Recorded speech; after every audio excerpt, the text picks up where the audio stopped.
employee relationship.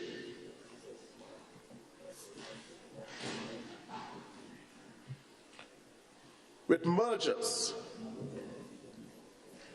with acquisitions. Mr. Speaker, in the past we've had, for example, within the credit union movement, certain mergers and acquisitions. And in between that is personal records and information. This act now gives and provides the individual certain rights, so it protects the individual. And the discharge of certain professional services, among others. Organizations that process their individual customers' personal data will also need to re-evaluate their current data privacy policies. Whether they are processed,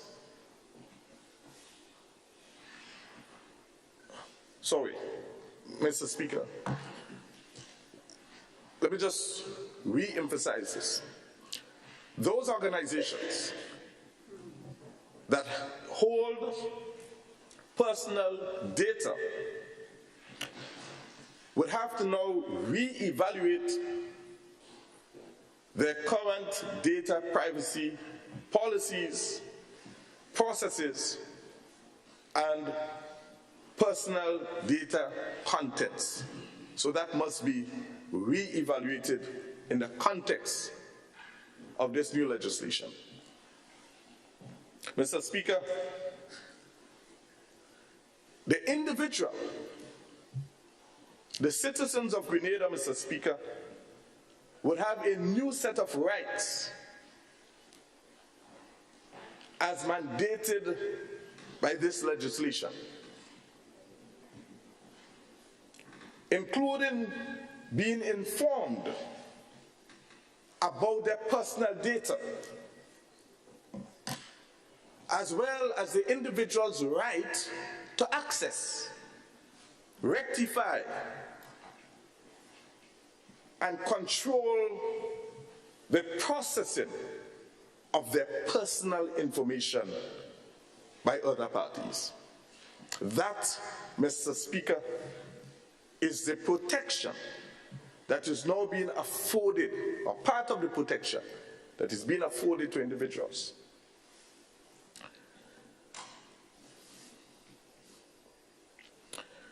Detailed regulations, guidelines, and codes of practice will be issued by the minister. These guidelines and codes will be critical in clarifying more precisely the scope of application and practical recommendations for compliance. The private sector, therefore, in the Data Protection Act is expected to play a key role in the formulation of such codes. Mr. Speaker, it is noteworthy that personal data processed only for the purpose of individuals' personal household affairs and other recreational purposes are completely exempted from this act, for which this is a bill. Partial exclusions from the act includes personal data processed for the prevention or detection of crime, for preparing statistics or research, or for only journalistic, literary, or artistic purposes.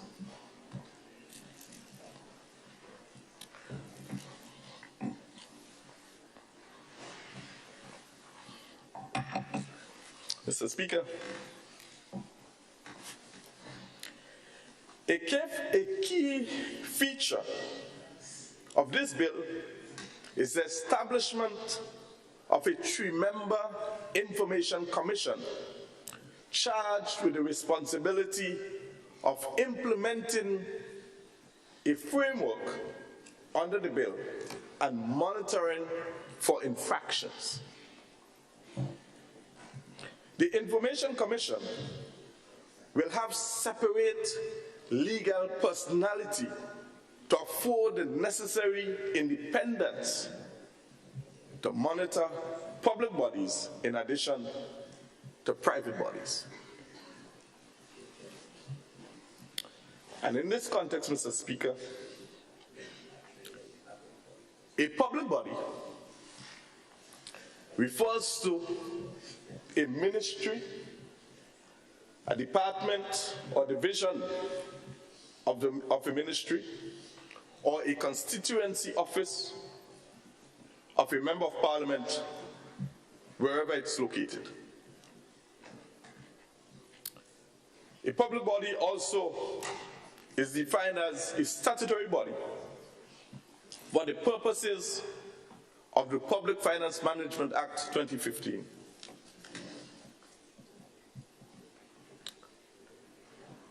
It also includes state-owned enterprise for the purposes of the Public Finance Management Act. It includes an embassy, consulate, or mission of Grenada, or an office of Grenada situated outside of Grenada, whose functions include the provision of diplomatic or consular services for and on behalf of Grenada. Also, Mr. Speaker, other body designated by the minister, by regulations made under this act to be a public body for the purposes of this act.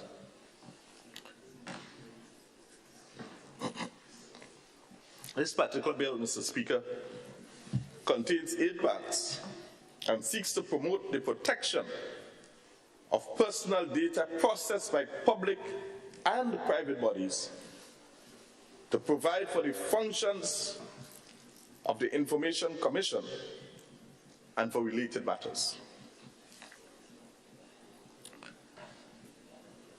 Mr. Speaker, if you would permit, I would simply go through the 8 parts chronologically in summary so that this Honorable House gets an understanding as to what is contained in the various parts. Part 1, Mr. Speaker, of this bill, clause 1 to 6, deals with matters of a preliminary nature. Clause 1 is the standard citation and commencement provision. Clause 2 sets out the interpretation of terms used in this bill, like data, alternative format, document, processing, and rectify. Excuse me. Sorry. Which have been carefully defined in order to ensure that the intended purpose of the legislation is achieved. Clause 3 of Part 1 set out the objects of this bill, and Clause 4 and 5 set application of this bill and the specific application to Parliament. Clause 6 provides for the saving of certain laws. Part 2, Mr. Speaker, of this bill, which ranges from clause 7 to 14,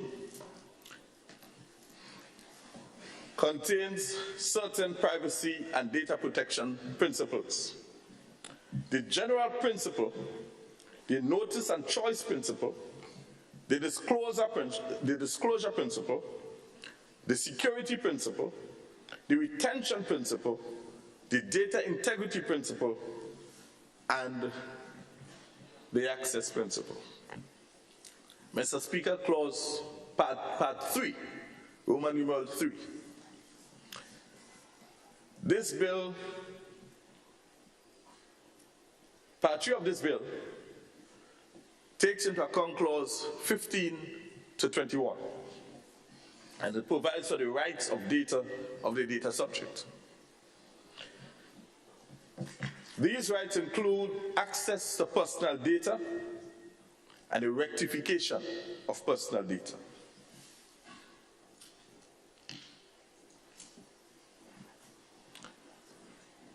Part 4 of this bill encapsulates clauses 22 to 23 and deals with exemption for personal data processed by a person only for the purposes of that individual's personal, family, or household affairs. And further, this bill gives the minister the power to make further exemptions by order published in the Gazette. Part 5 of this bill deals with clauses 24 to 28, provides for the powers and function of the Information Commission. Part 6 of this bill captures clauses 29 to 38, specifically the enforcement powers of the Information Commission. These powers include the investigation of complaints, the issuance of notices. Persons who suffer damages caused by the unlawful processing of data can apply to the court for remedies. Clause 38. Clause 38 grants protection for persons who divulge information about breaches of the Act for which this is a bill in their organization. The employer would therefore be prohibited from dismissing, suspending, demoting, disciplining, harassing, or otherwise disadvantaging an employee or denying that employee of any benefits. So here again, Mr. Speaker, the individual is well protected, contrary to what is being branded about. Part 7 of this bill deals with clauses 39 to 42. It set out the offenses under the Act for which this is a bill. Clause 39 of this bill makes it an offense for a person to willfully disclose information or maintain a personal information bank in contravention of the Act for which this is a bill. Clause 40 makes it an offense for a person to breach confidentiality obligations under Clause 38. Mr. Speaker, Clause 41 provides that where a corporation commits an offense, its officers, directors, or agents who directed, authorized, assented to, acquiesced, well, given information against their will, in order to participate in the commission of the offense, is a party to and commits an offense and would be liable to the punishment provided for the offense, whether or not the corporation has been prosecuted or convicted. Clause 42, Mr. Speaker, of this bill sets out the penalties for offenses under the Act for which this is a bill. And the final part, Mr. Speaker, part 8 of this bill, considers clauses 43 to 49, which deals with the miscellaneous matters, such as appeals to court, protection from civil or criminal proceedings for actions done in good faith under the legislation, and regulation making powers.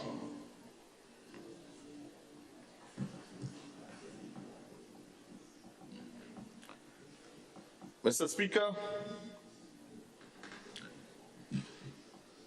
these are the areas that is captured in the bill and is to be debated on today. And so you would understand and recognize that this particular bill offers protection to individuals and hold corporations accountable for the safeguard and safekeeping of information presented to them. This, Mr. Speaker, is the essence and the objectives of this bill. Thank you, Mr. Speaker.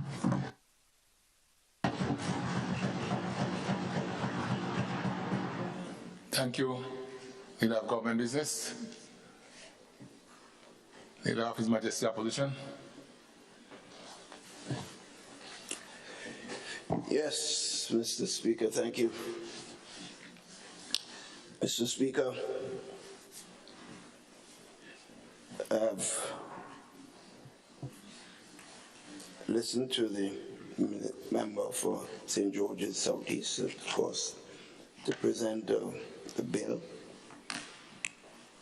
The statements read were all part of the bill, so I don't know that there was a necessity for reading every aspect of this, but that's his choice. We've said, Mr. Speaker, very clearly, and to me, I don't know why this has appears to be controversial sitting, because in my request, Mr. Speaker, I kept my statements without any controversy. I was asking for the members on the other side to give some time to have consultation. In fact, I indicated that successive governments, including NDC government, was part of the process to where we are today. It's not a Keith Mitchell or NNP or NDC thing. It's part of a process. So I was very disturbed to hear the Prime Minister and Minister of Finance in his angry reply talking about grandstanding and all. It was their bill. It was his bill, and that one bill, it's nobody's bill. And therefore we should not say a word.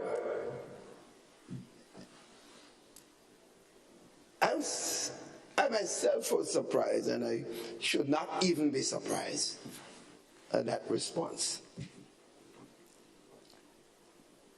I stated the genesis of how this thing started. It was not the OECS, it was the Eastern Caribbean Currency Union started the process. Members would always remember I've been in this a long time.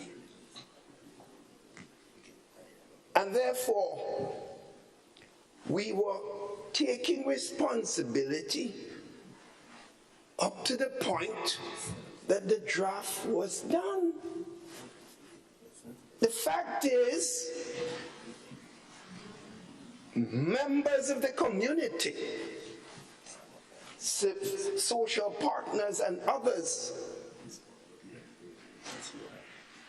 got to us about aspects of this bill. And in fact, the World Bank on teams pointed out that this need wide consultation, and that was not done. If you want to knock the NNP on the NDC previous governments for not having done the consultation, do so. But the fact is, the consultation was not done. And the members of St. Andrews Southeast articulated that a COVID-19 bill was passed in the cabinet of our time. It involved the lives of people. And while there was some consultation, and we thought it was the right to go to Parliament, but the word came out, and that time we had no opposition in the lower house of Parliament. It was all 15 of us. We could do as we feel. That's what some people might think. But we took on responsibility, Mr. Speaker. That is not our bill. It's the people's bill. And while we are elected members, all of us, in our own right, we listened to people outside of the house. There was no member then. We listened. And therefore, we said, we will not proceed with the COVID bill that involves the people's lives. And we withdrew it for more consultation. So we are simply saying the Minister of Finance, in his presentation, repeated what I said. Repeated what I said. So I don't know what the purpose of it. What he did not address is our concern, that there must be and there should be massive consultation at all levels. He has not addressed this. We could come to we can go at the second reading and then we go to the third reading and go into committees and make, so it's still us here. What about the people outside? We have a distinguished constitutional lawyer, a man who has a doctorate from Cambridge University in law, recognized throughout the region, telling us we're going into a dangerous road. These were his words. He wasn't talking to the government side alone, he's talking to the whole Parliament. He said, we are sliding into a dangerous path, Mr. Speaker. So I wanted to be clear. Prime Minister said nothing. Just repeated what I said and talked about grandstanding. It seems like, Mr. Speaker, let me say this. 23 years I was Prime Minister of this country. I always have to repeat this. And on so many occasions, I've had a thought on something, and members of my cabinet and the public indicate that was not their overall position, and I supported their views. There is no one-man views that's sacrosanct in this business. There was no one-man views. And the Minister of Finance must get it right. We are not attacking him. It's not a personal matter. It's a national issue, and deal with it at a national issue. Call it grandstanding. I did not speak emotionally as I'm doing now. When I got up, almost appealing to my colleagues on the other side, but it appears that that did not hit a chord. So I have to do what I have to do now. First of all, Mr. Speaker, I want to repeat, as I said, and even the Prime Minister and other members admitted, and all the members on our side said that we accepted the fact that there is absolute need for a data protection bill. One is not debating that we should have it or not. We're talking about the timing of its passage in Parliament. That's the issue, nothing else. We don't have any differences otherwise. So, Mr. Speaker, personal data ought to be protected, and it is important to have a data protection bill to process that data. The absence of data protection can mean that companies may be reticent to do business in Grenada and to use services here for fear of breaching international data protection legislation on the data protection regimes in their own jurisdictions, which can be onerous. Point. Concerns. There's an issue of fairness, Mr. Speaker. There are no general fairness data protection principles which govern this act. Every data bill of international standard usually starts that the processing of personal data must be lawful and fair. Fairness should be entrenched into the Data Protection Act. The point here is, these are points that are being made by persons. And if the government goes to second reading without being able to consult with members, that view will not come out, but we are being given those views. We did not have the consultative process. It was not done.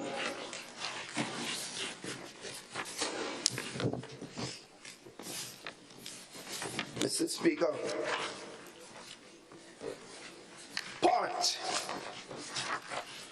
of any data protection regime should deal with transfers of data outside of Grenada. This is what most international companies will look to. The question is, can personal data be transferred to less favorable jurisdictions without protections? Clearly no. The bill is silent on this. In other words, there could be improvement. So to say that it's an NNP bill, we would have accepted that viewpoint of persons who are bringing this before us. So you await the consultative process.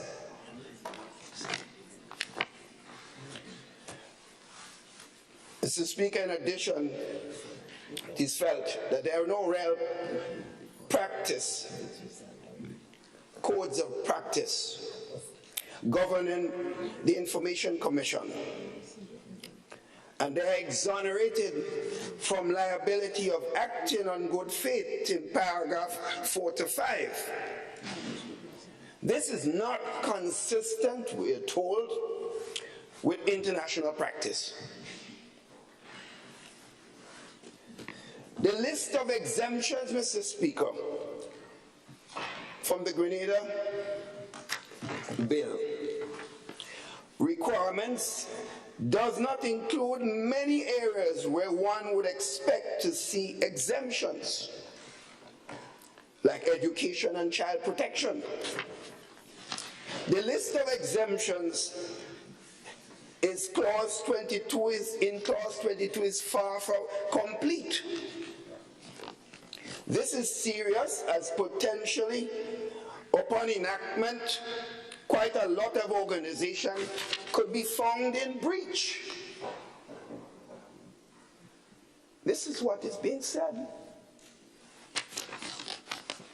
So having the consultation will bring home a lot of these points. The definition, Mr. Speaker, of personal data from A to F are not particularly onerous, but it gives a wide berth to the minister to designate any personal data he or she determines to be personal data,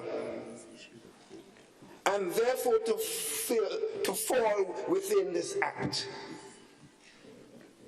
There is no protection, Mr. Speaker, against this, and this is inconsistent with international requirements.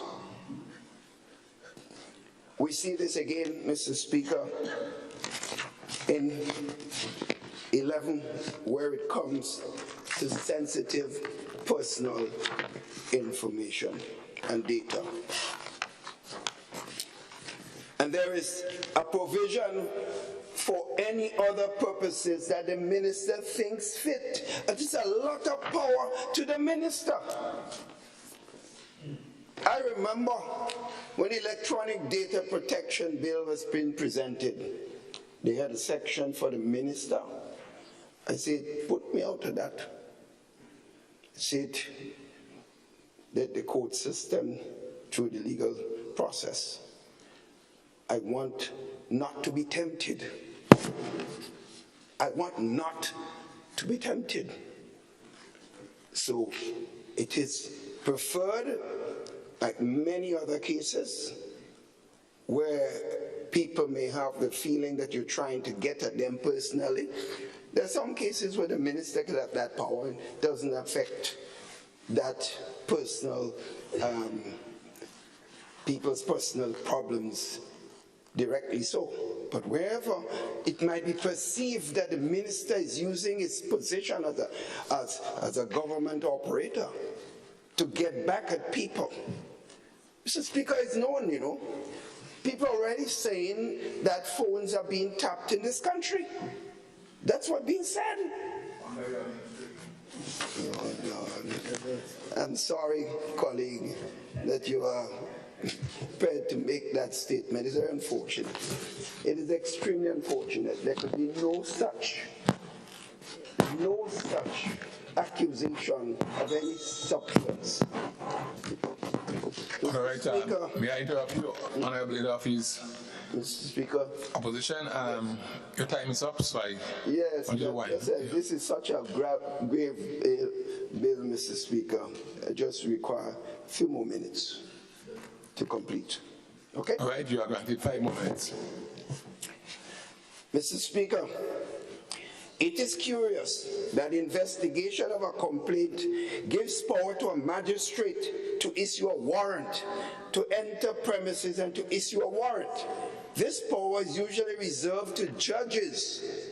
And I would suggest, Mr. Speaker, no matter what an act said before, that judges, the magistrates, we know how magistrates are appointed. The local jurisdiction have a lot more say in the appointment of magistrates than they do in the case of judges. On the question of offenses, Mr. Speaker, Section 39, it does not align with international practice. While it is okay to have an offense for knowingly or recklessly disclosing personal data without consent of the controller, there must be some safeguards. Disclosures can be allowed if necessary to prevent a crime. It might be required by a rule of law or by a court or by a tribunal if disclosure is in the public interest. Mr. Speaker, on another note, Some of the penalties we believe is definitely extremely high. For a 3-year conviction and a $50,000 fine in my view, oppressive. On a summary conviction, and someone should check what the usual requirements are in a situation of this nature. On indictment, a $100,000 and imprisonment also is excessive. That needs to be looked at too. It's also usual to see a list of factors accompanying whether a penalty is to be given. These include the nature, the gravity, and duration of the failure, whether the failure was negligent or intentional. Previous failures might also come in. And finally, Mr. Speaker, my view, given this nature of this, as I said before, government started this, Silver's government, and this is where we are today. And in fact, over a period of time, we would probably learn more. Maybe after passage, after consultation, we pass this bill. Maybe the next parliament may even look at possible changes because things may have happened over a period of time, Mr. Speaker. So there's nothing wrong. There's not because the NNP had this draft. That means that some of the views being expressed today must be ignored. It ought not to be ignored. So, Mr. Speaker, on that note, therefore, I must say that I cannot support the going forward, as I said before. We have indicated that already, going suspend the standing order, and therefore I couldn't support the motion for the second reading of this bill. Thank you. Leader of His Majesty Opposition. Is it Honorable Member for St. George Northeast? Thank you, Mr. Speaker. Mr. Speaker, I rise to give my full support to the bill. It is required. It is going to help bring the question of data protection in line with modern practices. It is going to help to support small individual people who cannot fight corporations to be able to protect their personal data. And Mr. Speaker, it is clearly explained in this bill. It is specific to commercial transactions. This is what this bill seeks to protect. It says so. So the context in which the use of warrant is being bandied about is deliberate. And Mr. Speaker, through you, I want to make this point. The first time I heard some of the concerns that is now being raised, and mind you, the concern that is being raised is that it is dangerous to people, to Grenadians. This is what was said, essentially. All of the members on the other side, Mr. Speaker, through you, who rose this morning to say nay, cannot produce a single aspect of the bill that is substantive to suggest that it will inhibit people's rights and we will do this, we will do that. Let me give you two examples. When in 2013, the bills that were passed dealing with international crimes bill, for example, that was intrusive. The one in question about wiretapping, etc., that was intrusive. This particular bill is not intrusive because what it seeks to do is to bring commercial entities in line with ensuring that new modern guidelines are put in place to protect people's data. This is clear. And I am saying, Mr. Speaker, that the members on the other side through you ought to know that. And when we come here to debate, the petty politics, those sorts of things has its place. But this is substantive things. We are dealing with a situation globally where the threats of the world are coming through data theft, where the threats of the world are coming through ICT, etc. This is clear. The member ought to know that. And Mr. Speaker, through you, His Majesty's opposition must stop this. there is a member, Mr. Speaker, through you, on the other side who is of legal background. Maybe he ought to be leading this team on the other side, because he may have been given better guidance to understand that this does not seek in any way, shape or form to interfere with people's rights. So let's be serious. The second thing I want to raise before I end, because my comments are very brief, is that I listened to all of the concerns. When the COVID-19 bill, for example, was being introduced, let's not pretend we were getting ready for an election. Some didn't want to say it. The only reason that bill was pulled back when it came to the question of the intrusion in people's homes, just in the context of the health crisis. The point that was made was that the present framework already in the Constitution, through a specific act, I don't have it at the top of my head now, through that specific act, made accommodations for it already, and that the passage of a bill temporarily to deal with a specific health crisis was unnecessary. That was the basis and the genesis of the concern in relation to this bill. This bill, however, is totally different from that and should not be compared. That's chalk and cheese. Let us be serious. This deals specific with data protection of individuals and their personal data when conducting commercial transactions, etc. And it has to lay the framework for how their data, or our data, interacts with the corporations. What they do with it, how they manage it, how do they protect it. That is what it will do. So the question of building the tribunal is going to help to put that in place. And of course, the private sector, will be engaged. When the members on the other side, Mr. Speaker, through you, talk about stakeholder engagement, who are the stakeholders? All the people they call, who we know clearly will not be totally impacted per se as a sector of this. It specifically deals with the commercial transaction. And so the question of the main stakeholder is the business community. They are aware of it, and they are certainly going to give their own advances. This is not a closed-off session where we're coming here and we're passing a bill and nothing could be done after. The member himself said so of His Majesty's opposition. He said that there may be aspects that we can change. So let us be serious. And Mr. Speaker, the chatter on the other side is useless, because when they had the time to get up and speak and say what the issues were, they did not say anything. So I would like, Mr. Speaker, through you, for them to be quiet. Listen to the points. Time to be serious. Mr. Speaker, this issue is in fact a serious issue, and I would like the opposition members to take it as that.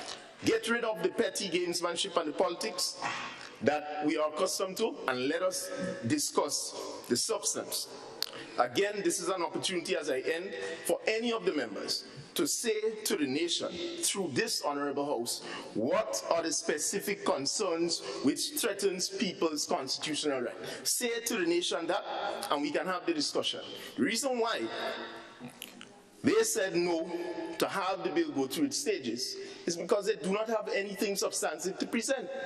And so the political gamesmanship, the supporter on the radio who call in and talking against this and so on, trying to build up the facade that there is some threat. That is what is being used here.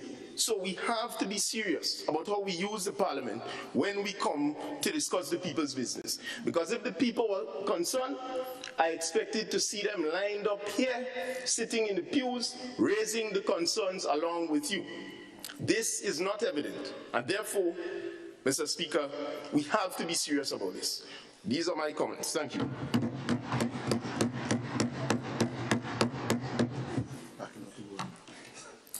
Thank you, Honorable MP for St. George Northeast. Do I see another light? Honorable MP for St. Andrew South West. So thank you, Mr. Speaker. I first of all rise to give support to this bill. Mr. Speaker, this bill is not a creation of this side of the House. It is not something we come up with that we intend to put on the population. It's been stated that the work started since 2011. And what we are doing now is that we are simply continuing the process of implementation. Our view is that what is good must continue, right? What is good must continue. And if it's good for the country, then we continue with it. Mr. Speaker, I want to repeat that this bill was modeled after the draft data protection bill developed under the OECS Electronic Government for Regional Integration Project, what is called the GRIP. Good? And it was part of a sweep of model legislation. Already we have four of them implemented, and I want to repeat them. The Electronic Crimes Act 2013, the Electronic Evidence Act 2013, the Electronic Transaction Act 2013, and the Interception of Communications Act 2013. They are already in place. The data protection bill, it was deferred, and we are now moving onto it as part of that suite. Antigua and Barbuda has already enacted this data protection bill. And I'm saying that to the extent that the draft model comes from the OECS, I don't think the OECS will prepare any draft bill that will instill fear and take away the rights and put pressure on our population.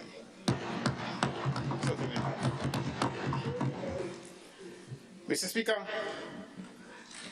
I want to say that this thing is about development.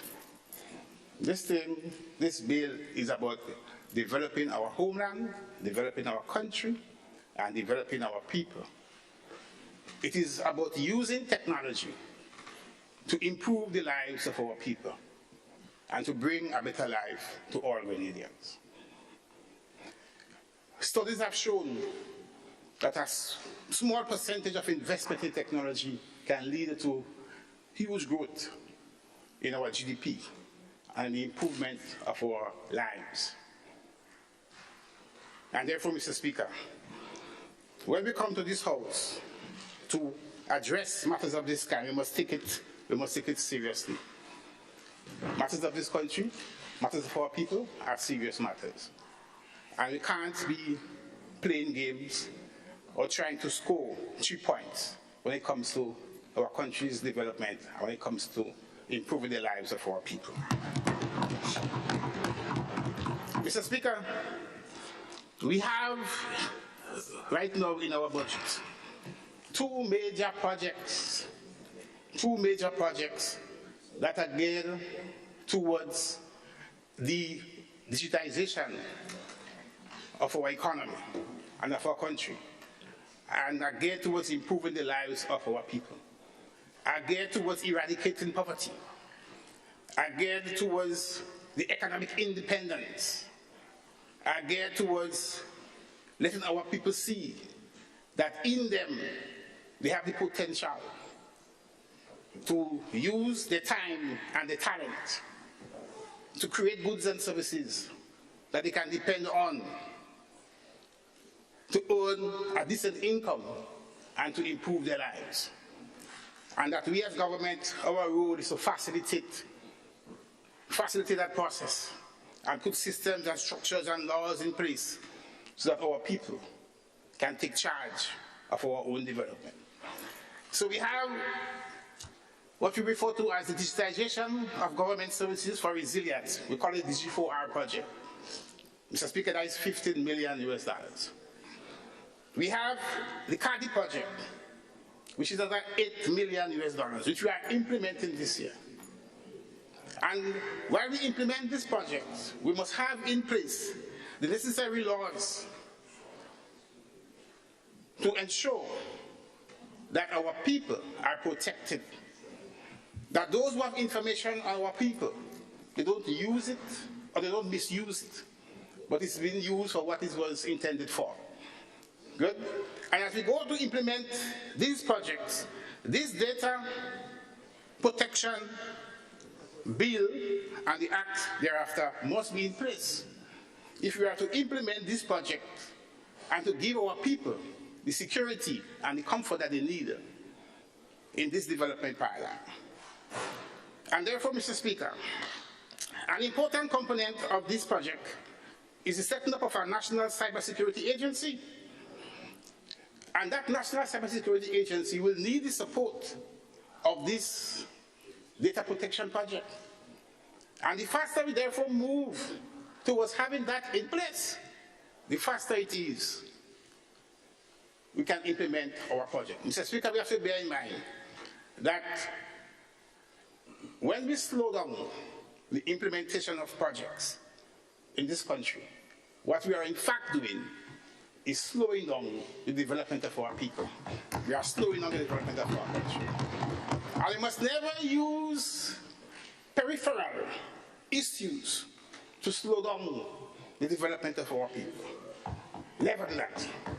Never do that. We must be honest to our people. We must be honest to our people. Yeah? So, we need this bill to be passed and to be in place so that we can implement our big projects that we have for this country. The DG4R, $15 million US, and the CADIP, $8 million US. And these projects have to be supported by this data protection bill.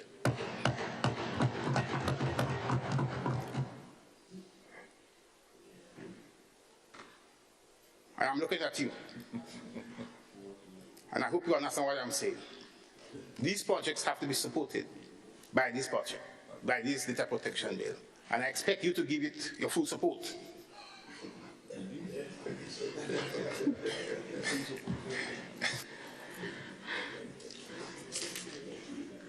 Mr. Speaker, no bill is perfect. We learn by doing. The more we do, the more we learn. And it brings the opportunity for us to make necessary changes to perfect what we are doing. Yeah? So we can't present to you a bill that is 100% perfect. Nothing is perfect. As time goes by, we learn more. And we can make necessary changes to improve on what we are doing. Yeah?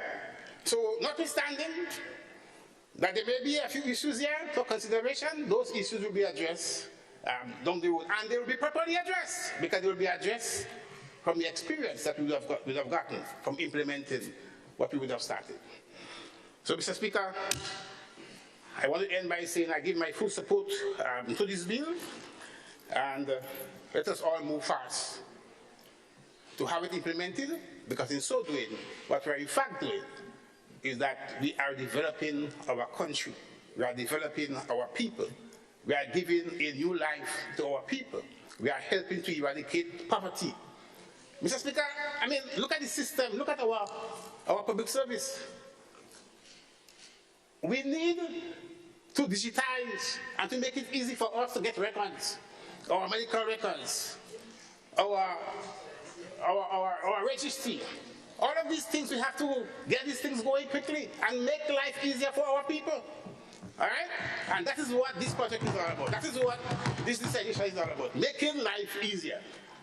Technology, Mr. Speaker, studies have shown that technology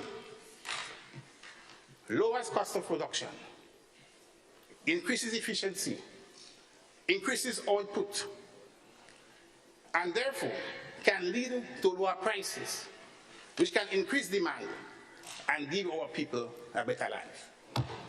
Yeah? So the economics of it is quite clear.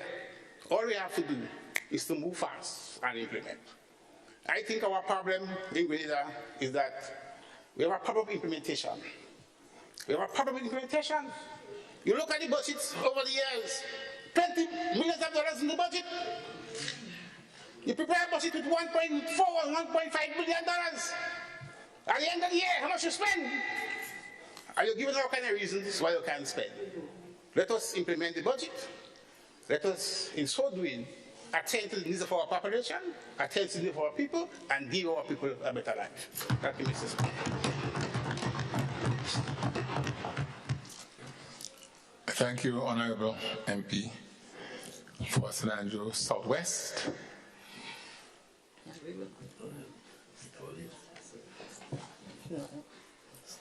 Honorable MP for St. Andrew Northeast. Thank you, Mr. Speaker. Mr. Speaker, it seems that there is a determination, a quick one, to pass this bill at this time. And it makes me wonder if the members forget the motto of putting people first. Understanding that our people whom this bill will directly impact did not participate in a consultative process. The member referred to the bill as helping to develop our people. People will be better developed when they are involved in the development process. So I question at this time the intention of this bill. And we, on this side, we have indicated that there isn't an issue with the bill. Data protection in this era is absolutely necessary. It was indicated that this draft bill was prepared in our time. So it means we see the need. We did not come here and question the bill in its content, the contents of the bill. That was not the issue. So members putting forward arguments and grandstanding that we have issues with the bill is a cause for concern, because that was not the points we raised here this morning. So this bill is coming to us against the backdrop where we have heard allegations of leaked documents and investigations to find the source. It is coming against a backdrop where members of the public service were given secrecy documents to sign. Data protection must be done for the right reasons. The intention should be to protect privacy and not to invade privacy. Our public, our citizens will be directly impacted. Are they aware of the consequences if offenses are committed? Do they understand what constitutes an offense under this bill? How will they know and understand how it will affect them if we do not educate and inform, make them aware? That is the whole point about this bill here. We did not bring it forward because we did not get to that stage. The penalties here, if offenses are committed, are very extreme, ranging from $50,000 up to $500,000 and various terms of imprisonment. The people, the ordinary man and woman that we are so concerned about, where data access has evolved, where digitization is a thing of the day, and not only commercial businesses that are affected, ordinary men and women. And they must be aware as to the consequences of some of their actions. So that is all we are asking for here, Mr. Speaker. We did not question the quality of the bill. We are saying that if we want to develop people, if we want to ensure that our country benefits fully, as the member indicated, let us do it the right way, using the right process, giving the bill due process, and ensuring that the nation, the people who we are serving, are given the opportunity to know and understand the laws that we are making that will affect them. Thank you, Mr. Speaker. All right, thank you, Honorable Member for St. Andrew North East. I now invite the Honorable Member for St. Patrick East. Thank you, Mr. Speaker. And let me rise on the occasion to fully support the bill that is before us for discussion at this point in time. I also want to say I rise not because I didn't think that my colleagues on this side would have actually made sufficient argument. In fact, Honorable Philip Telesworth had gone through the intention of the bill in its 8 parts, and I think while it should be applauded, it was said that there was no need to read the entire intent of the bill in Parliament. But I believe it did a lot for me and for Grenadians out there, because nowhere in the 8 parts of this bill it's intended to basically infringe on anybody's personal rights and freedom outside there. I mean, before coming into Parliament, I have had the opportunity to listen to some of the propaganda, misinformation, issues where people were told that the government would basically seize and such equipment, telephones, laptops, and all those nonsense. And I believe we ought to be responsible people, rather than basically giving John public out there the misinformation. Both parliamentarians on this side as well as the other side has an obligation to educate our people, not only for political scores, but if we do not do what we're supposed to do, we'll become a society whereby every nonsense that flies without reasons will continue to be propagated outside there. This bill does not in any way form a feature would basically seize and search anybody's laptop, equipment, telephone, or looking for evidence. There is a process for that, if there is a need for that. But I'm saying to people out there, please refrain from the nonsense. This bill does not have anything to do with the issue of infringing on your rights and to infringe on your privacy. I thank you.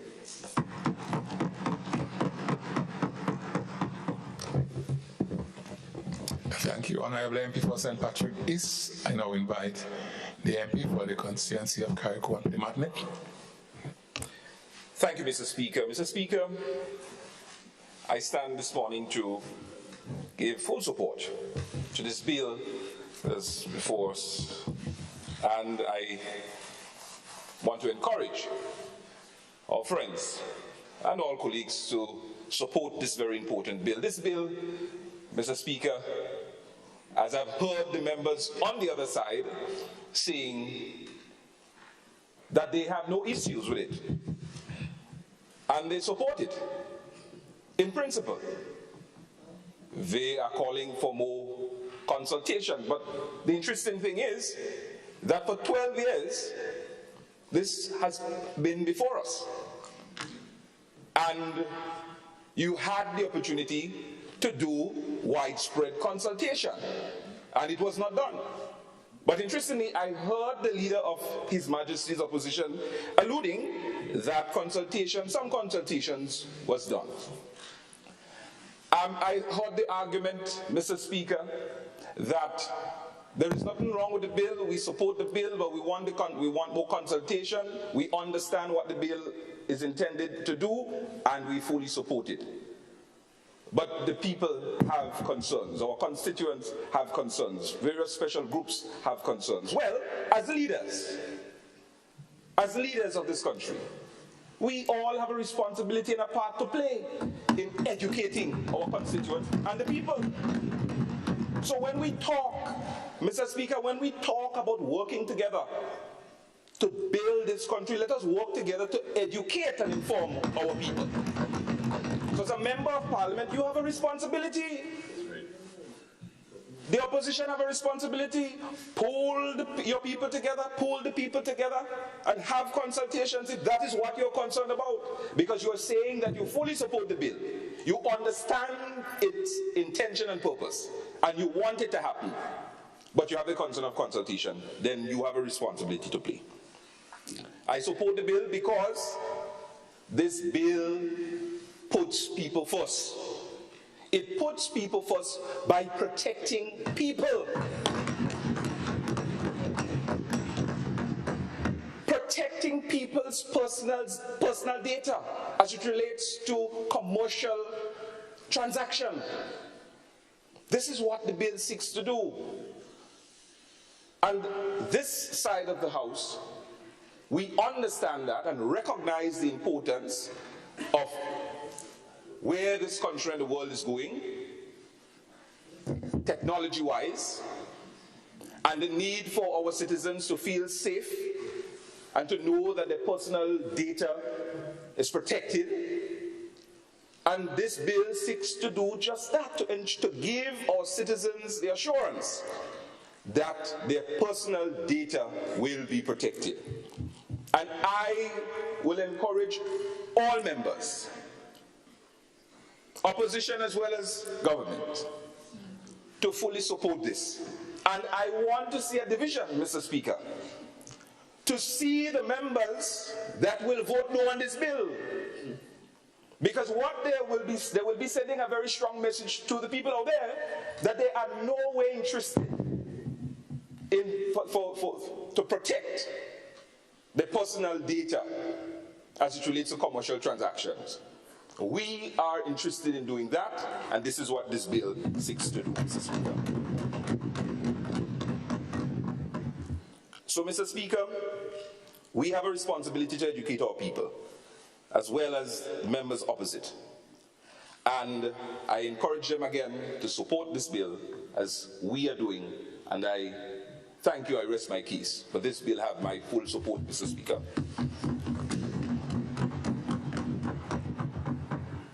Thank you, Honourable MP, for the constituency of Carriacou and P. Martinique.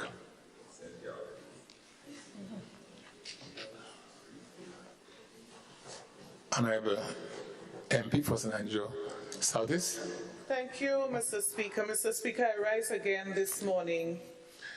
The fact that the motion was passed to now make my formal contribution as it relates to the bill and the content of the bill this morning. So, Speaker, let me first address the issue of urgency, because I still find it very difficult to understand why is there an urgency to proceed. I've listened most of the explanation thus far. Nobody is saying, why is it urgent to do it today? Why not next week? Why not 2 weeks from now? What is the urgency that dictates that it must go through all stages today? That we could have had a first reading, and we could have come back to this House on another occasion after the consultation process was completed.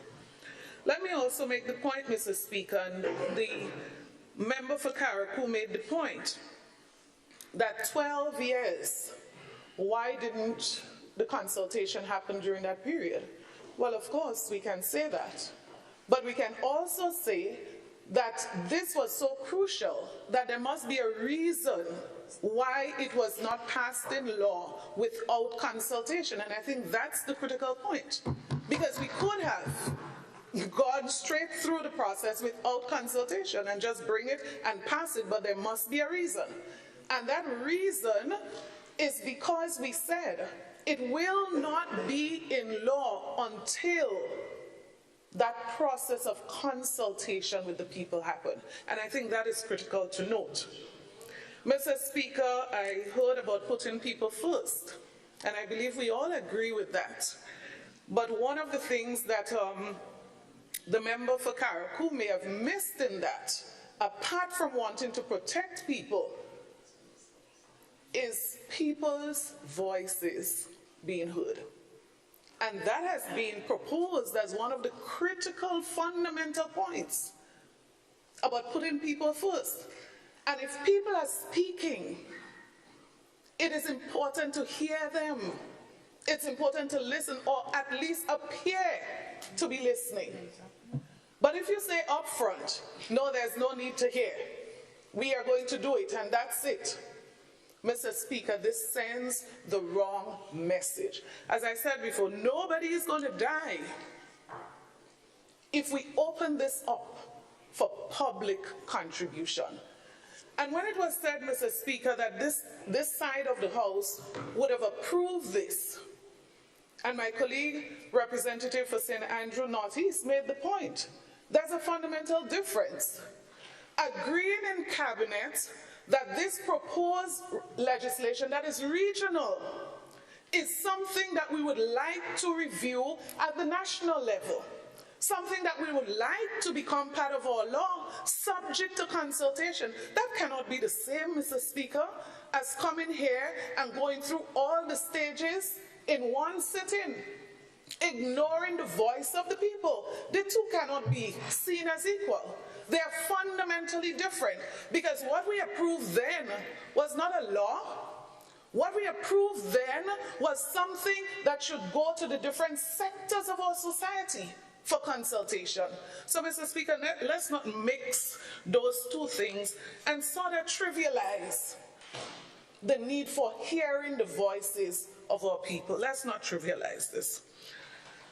But, Mr. Speaker, specific to the bill before us, and I maintain, without any amendment to my view on this, that this bill in its current form, without the amendment, that I don't believe, from all the signs that I've seen, I don't believe is going to change in any major form at the committee stage.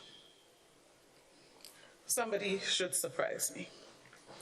Mr. Speaker, I conclude and I continue to feel strongly it threatens, Mr. Speaker, democracy, and it threatens freedom. That's what I'm going to tell you right now. You're a little anxious. Mr. Speaker, when you look at the bill, we are agreeing it protects data. There's absolutely no doubt about that. That's the overarching objective of the bill. But until you go down into the nitty-gritty of the bill, until you go down into the specific sections, then you understand how, which is what I'm going to address. Mr. Speaker, if you look at Part 1, Section 3, excellent, the objects of the bill. But when you go to the facts, and we had an emotional outburst this morning, Mr. Speaker, and you see those are the things that concerns me with the bill. Because now we are given discretionary powers. That's exactly why I'm extremely concerned. Discretionary sweeping powers, Mr. Speaker, given to appoint the commission. The commission that is going to decide how and what. Mr. Speaker, that discretionary sweeping power concerns me. And that's what people are saying. So it is not the intention. People say it all the time. The road to hell is paved with good intentions. It is not the intention. It is not what we think is going to happen, Mr. Speaker, but it's the details that will inform what actually happens. So when one person, Mr. Speaker, has the power to decide who comprises the commission, and then I look at the criteria, Mr. Speaker, I think I can make a good guess who will be on the commission. That's the point I'm making. And I would like to prove myself wrong as to who will be on the commission. And Mr. Speaker, that is why, and that is the point I'm making, this sweeping discretionary power is a cause for concern. So don't make us feel as as if we have nothing to contribute to this debate. Don't imply by your comments that it's done. Mr. Speaker, the public's interest in this is extremely important, and I believe everyone who has a concern, at the least, the concern should be heard, at the least. Mr. Speaker, the bill proposes that funding for this commission has to come through the Parliament, meaning we must decide how much is the salary of the persons on the commission. If I read wrong, point it out. The bill also proposes that the funds that the committee would use would also be determined through Parliament. Mr. Speaker, all I'm saying is just as those two things, which are so important, the funds for the commission, the salary of the commissioners, this is so important that one person should not determine what it is. That one person should not decide that the salary of the commissioner or commissioners should be 5,000 or 10,000.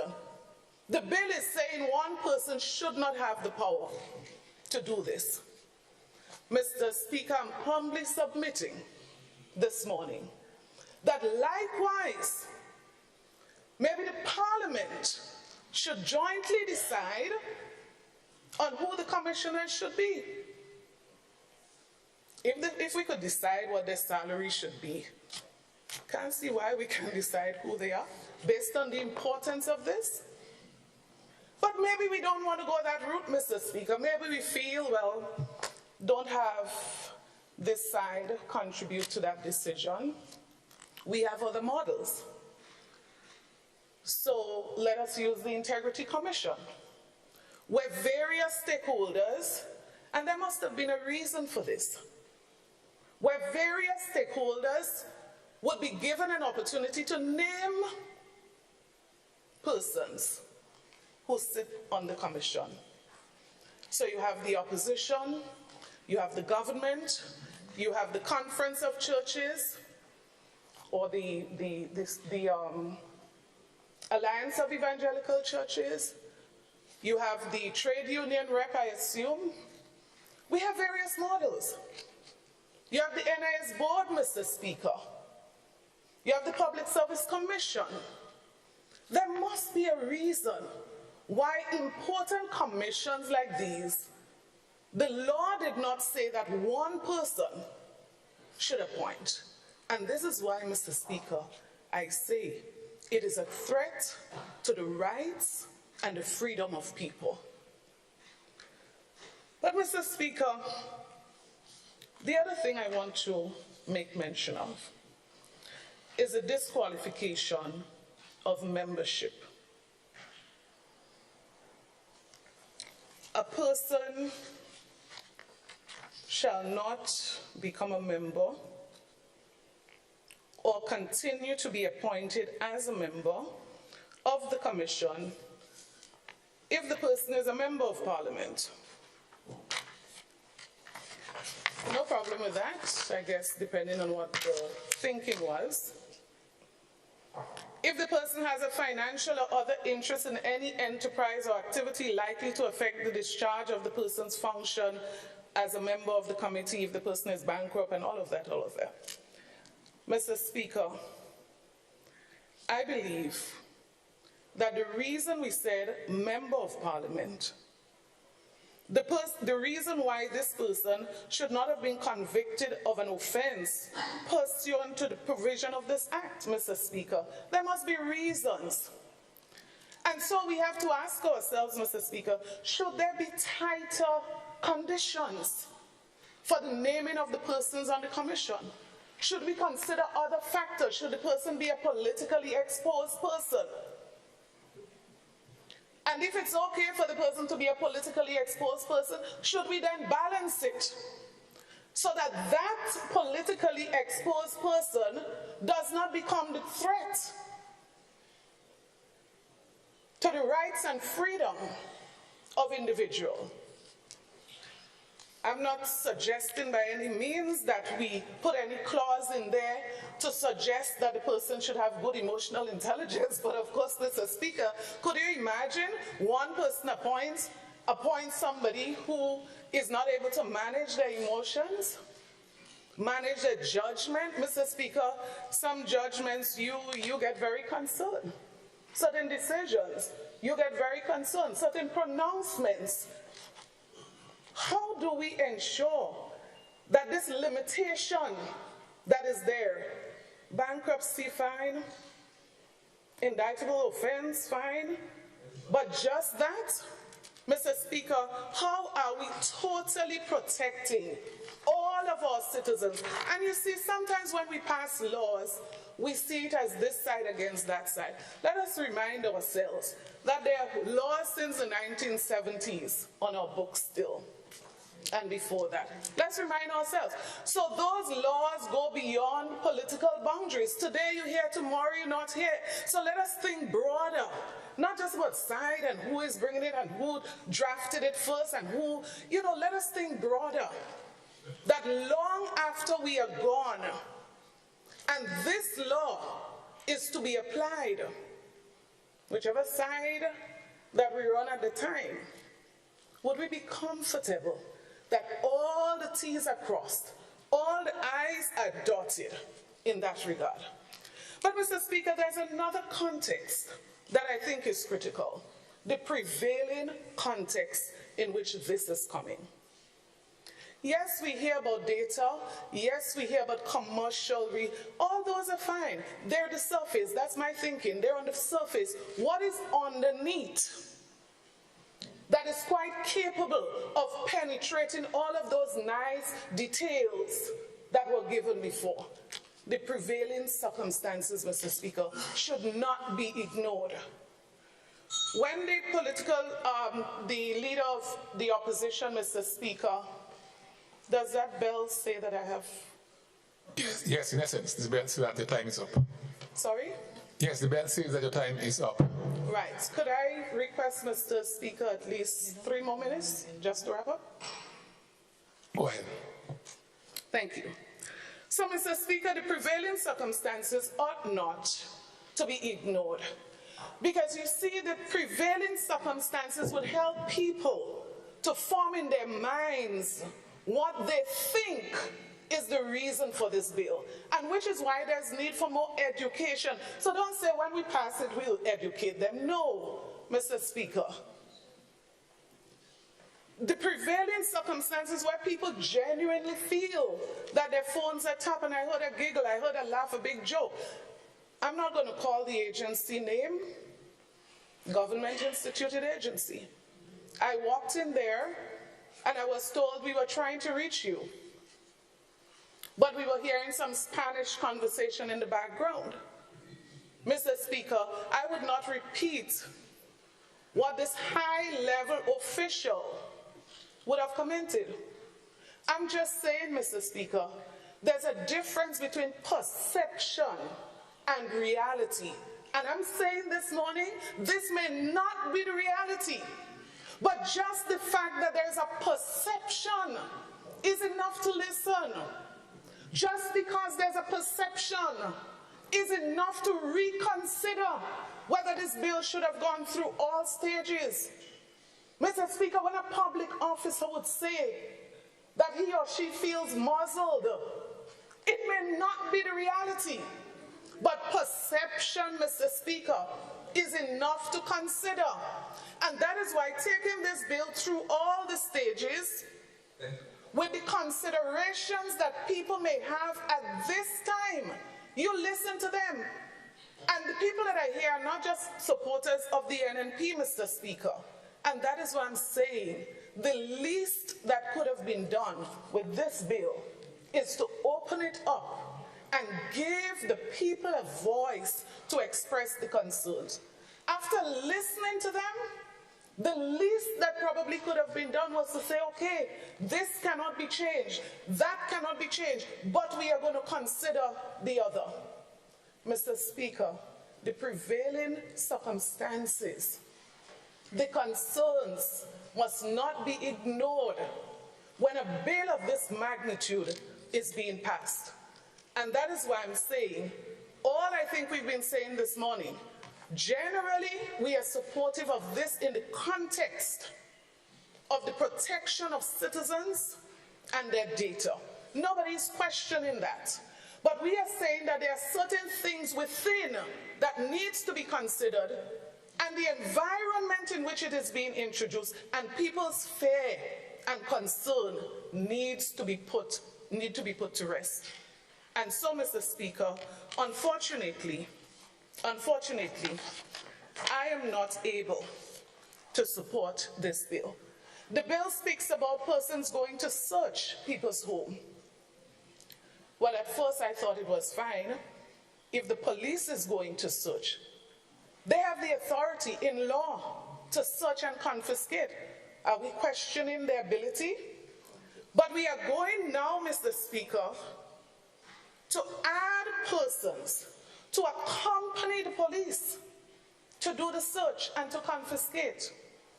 I consider that something we have to consider, whether it's a waste of resource. Could the power of the police be used to conduct a duty that they have been performing since the inception of their role? And Mr. Speaker, these are the things. So when one person appoints this person, and this person decides who should go to search, Mr. Speaker, the role of the police there is to ensure that the law is upheld. Nobody, commits a crime. But Mr. Speaker, let us put aside the politics and let us look at the actual implementation of this bill in its current form. Let us look at how it's implemented in reality and what are the possibilities. What are the things that could likely happen if we don't put those stopgaps, those measures in place to tighten up and to really protect the data, and not just the data, protect our people. Thank you.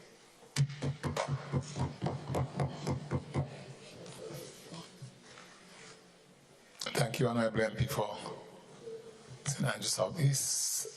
Do I see the light of the Honorable MP for St. Patrick West? Thank you very much, Mr. Speaker. Mr. Speaker, many years ago, the Mighty Sparrow sang a song. And he said that good thing he was a block-headed mule. Otherwise, when he went to school, he would have come out as stupidity. Mr. Speaker, I'm extremely confused by what I'm hearing from the other side. Mr. Speaker, unless something has gone radically wrong with my head,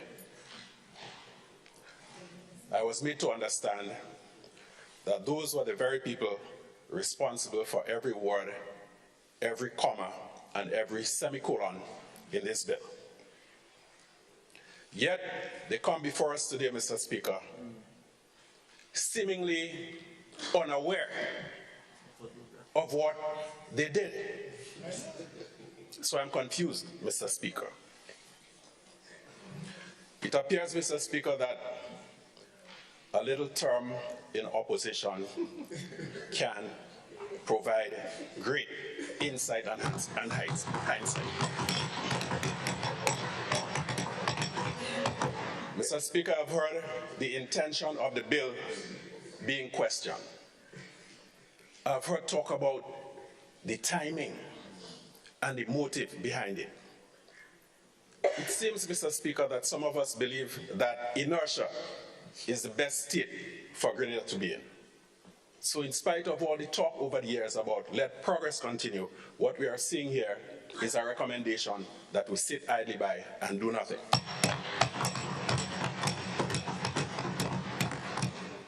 Listening to the honorable member from St. Andrews Southeast, Mr. Speaker, talking about timing, intent, context, and so on. I began to wonder, Mr. Speaker, if we on this side had the power of clairvoyance, that 12 years ago we could have known that we'd be sitting here or standing here debating this bill or this motion. Mr. Speaker, what we are witnessing here today is an object and an abject lesson in emotional blackmail. And we have a responsibility to not yield to that.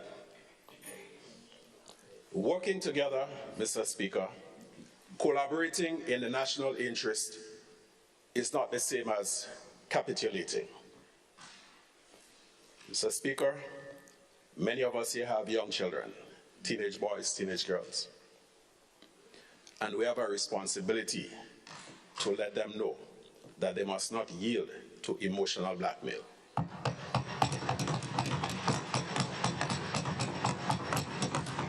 We have to let our daughters know that when the boyfriend on the date says to her, if you love me, you're going to let me do this, that, or the other, that they have to keep their head on.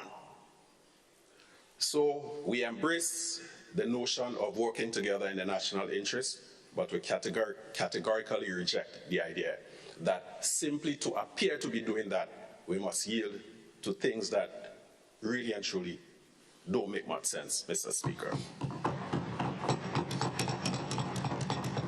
It is strange that we were highly commended for continuing physical infrastructure projects, yet all of a sudden we hit a roadblock on this particular one. 12 years, nothing was done. How long is reasonable for us to continue? Another 12, Mr. Speaker? The time for us to keep procrastinating has come to an end, and we have to act. We have been elected to work and to act in the interest of the people of our country, and this is what we plan to do.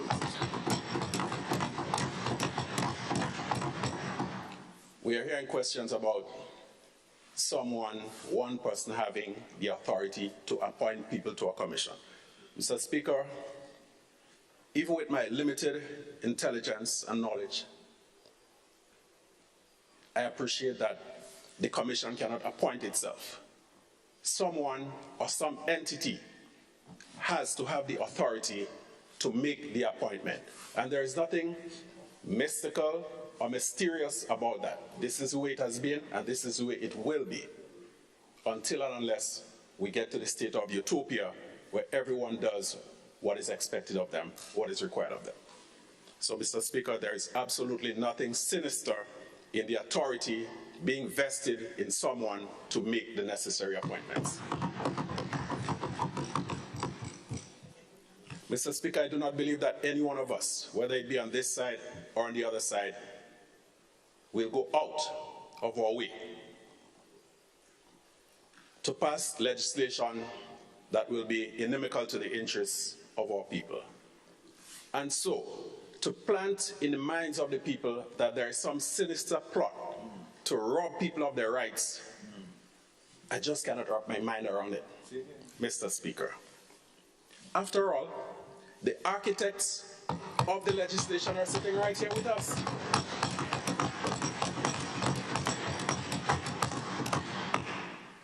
To be certain that I was not hallucinating, I asked my good colleague, leader of government business, what did we do?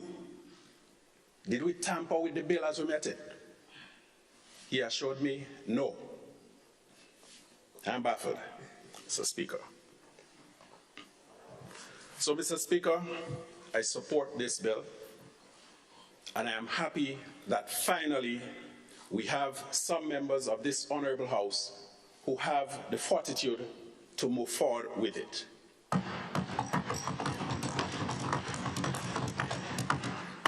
I have not heard any substantive arguments about any specific part that will do injury to the body politic, Mr. Speaker. And therefore, if we're opposing simply because we are called opposition, as was the case with a famous politician in a republic to the south of us a few years ago, when asked, you proposed that when you were in government, you're opposing it now, and he said, I'm in opposition now. So, Mr. Speaker, I implore the goodly members on this side and on the other side to look at the big picture, to forget about trying to score political points, to stop pandering to baseless fears. Better yet, to stop planting the seeds of fear and doubt in the minds of citizens. And as was so eloquently expressed by one of the younger members of the House, the honorable member from Carriacou and Pity Martinique, we collectively have a responsibility to go out there and educate. Do not do like my good friend who many years ago stole the neighbor's corn and was roasting it in his grandmother's kitchen. And when she said, I'm changing the name, Frankie, a smelling corn, he said, yes, Mama, I'm smelling it too. Don't be like that. Do what needs to be done in order to lift the level of our people collectively. Thank you, Mr. Speaker.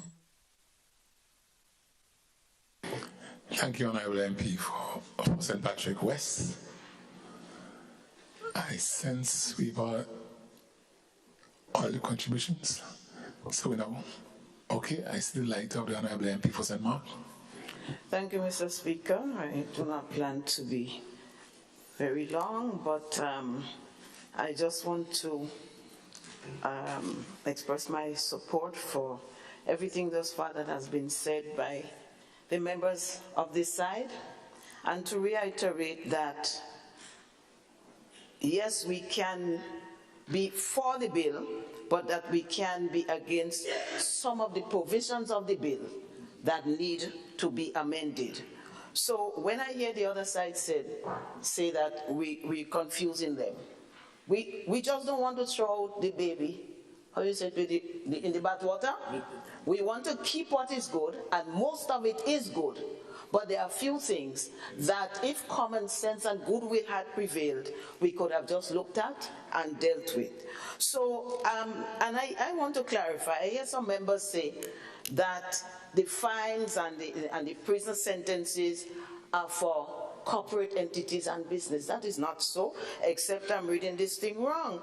Because in a lot of areas it mentions personal data, and it mentions a person, an individual, and in other areas it mentions a group or a company. So that involves individuals. So if we are saying that it only concerns businesses, so we don't have to educate or to inform or consult individuals, then we're in a very sorry situation. And we have to teach our children, our sons, our daughters, that they too have a right to be explained, because we said we for youths and they understand and they could do things. So all of a sudden we don't have to explain to them how this law can affect their own life. And these are the people who use a lot of technologies more than us, the older ones. They are the ones that need to know that whatever information that is out there on them, that information can have disclosure. So, Mr. Speaker, I just want to mention a few areas of concern, very, very specific. For example, in Clause 20, it speaks to disclosure, and it says that notwithstanding Section 9, which went before, personal data may be excluded. So this legislation is all about protecting or is mostly about protecting the information and the rights of the person who owns the data. But also it speaks to disclosure, when this information can be disclosed. So it's not only about protection. There are provisions for it to be disclosed. And it mentions different areas as to the data subject, as the person who owns the data, the person on whom the information is, could give permission to do it when it is required. And it also speaks in Section 21, in Clause 21, about other circumstances with which in which the disclosure can be done, but it says, and that is why one of the members on this side was speaking about the powers that are vested in the minister, whoever the minister is, because it also adds that the disclosure is deemed by the minister to be justified. So we go past the Information Commission, and now it is the minister, one person, and so it is not to cast any aspersion on whoever is the minister, but there is a weakness in that system because one individual can decide if all your business goes out on the street. And so it lends itself to too much subjectivity. And speaking on the Information Commission, Mr. Speaker, what I see explained there, and perhaps the other side can give some light on that, is the qualification or the profession of the individual, not the other qualities that we would like to see in persons who are placed in these positions to make those kinds of determination in terms of their ethics and their conduct, in terms of how they have comported themselves historically, in terms of how they have dealt with situations. Once you're a lawyer, the minister can put you there. Once you know information technology, and I don't think that is enough qualification. So that too is something where I have a problem with, and I think we have a problem with that, the criteria for selection of the three persons, that this should be a little bit more. Going in section 21, I also observed, again, the exceptions, and it goes very broad. So it speaks to medical profession. Somebody in the medical profession can give approval for the user to go into the owner information. A medical profession, but it is wide. And I have never seen that kind of authorization given within the medical profession. So you can be, I will just call some of them, a medical practitioner, a doctor, let's say, you can be a nurse, a dental practitioner, a midwife, a medical assistant, a physiotherapist, an occupational therapist, and other allied health practitioners. So if you're an X-ray technician, you could say to the commissioner, I give you permission, I think this is a situation where you could go. I think that list needs to be narrowed to persons of higher levels of competencies. And there is another section where it mentions that the magistrate, I think that is where they could break in and search, that the magistrate could give permission. It is my belief that we need somebody more senior, and no offense towards the magistrates, they have their duties to perform and they have their level of expertise. But I believe that that power should be given to someone like a judge in a higher authority. So this raises concerns with me, Mr. Speaker.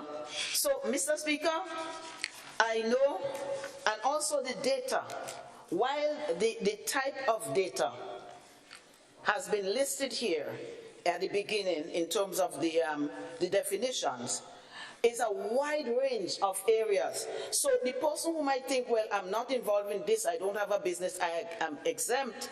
Through you, Mr. Speaker, I'm saying our people need to ask and to find out and to attend maybe the town hall meetings, because I think it's a brilliant opportunity for people to be informed in those meetings, and I know one is coming up. One, of course, cannot do it all, but the government and the members on the other side have access to media where they can educate people. So yes, we are here to raise the concerns because we did our consultation. We recognize our responsibilities and we continue to do it, and that is why we are raising it. We did consult, Mr. Speaker. And now it means that the other side, they have to take the lead.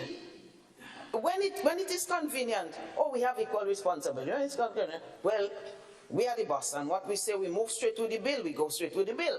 No, if there's a town hall meeting and we are invited, I'm sure I will go. I can't speak for the others, and I believe the others can go and make our contribution, because it's a good, fundamentally it's a good bill. But there are areas in it that are flawed, and I want to beg the other side. Let us look at it. I've listed a few. If you think that it is okay to move along with it without looking at some of these things where a person can be indicted, you can say, for a situation where, for which they are uninformed, and we know that ignorance of the law is no excuse. So why don't we inform our people so that they know how they can be affected? And why don't we change some of these things? Why don't we look at the powers? Why don't we look at the people that we lay that responsibility on? And I don't mean a name, I mean the quality of the people, so that they can ably judge and arbitrate and whatever situation comes, so that people do not feel that they are being penalized. Because, and we see it happening, and I won't go there today, but we see people being penalized because of political affiliations. So, Mr. Speaker, I beg that this bill be reviewed and some of the issues that are of concern be looked at, and it will be converted, it will not just be a good bill, but it will be a wonderful bill that all Grenadians can feel a part of. Thank you, Mr. Thank you, Honorable MP, for the constituency of St. Mark.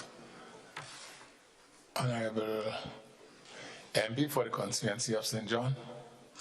Thank you, Mr. Speaker. Mr. Speaker, I stand before you and among the other colleague members of this Honorable House to emphasize the importance of seeing and ensuring that we pass the Data Protection Bill in Grenada.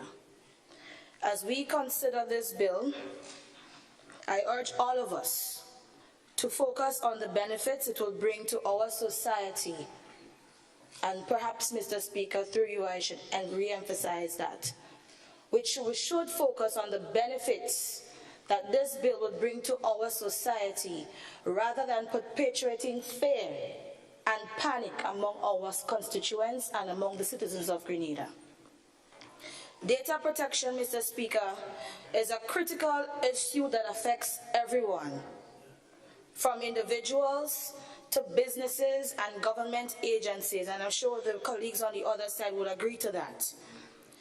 The Data Protection Bill, Mr. Speaker, in its context as presented to us in this Honorable House, aims to ensure that personal data collection is collected, used, and disclosed in a fair and transparent manner while protecting the privacy and security of individuals' personal information.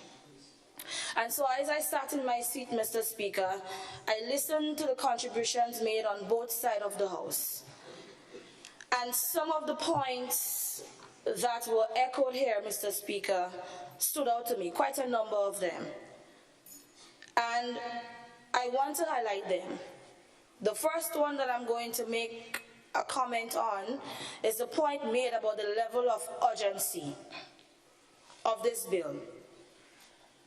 What I think happened to my colleagues on the other side, Mr. Speaker, is that over the last decade, they have gotten too complacent with procrastination and lack of implementation. And as a result of that lack of understanding in terms of the context of this bill, you would hear the echo sentiments about there is a certain lack of urgency or there is some sinister motive. It's because of complacency and procrastination. And so we, as members of this House on this side, Mr. Speaker, we spoke heavily against that. And you would have an understanding as to why we are here and why they are there. And so because of that, this is one of the reasons why I am urging my members on the other side, through you, Mr. Speaker, to think about this bill critically, to scrutinize this bill objectively, and see the real nature and purpose and reason for this bill at this time. Mr. Speaker, the next point that stood out to me after the contributions were made is the point about the alignment of this bill with international practice and standards for cross-border transfers.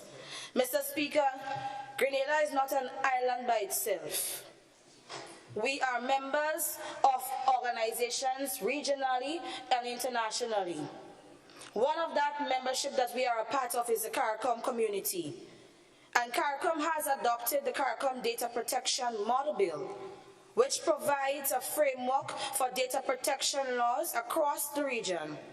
And so, while this bill does not specifically address cross-border data transfers, as the case may be with this one, it includes provision for protection of personal data.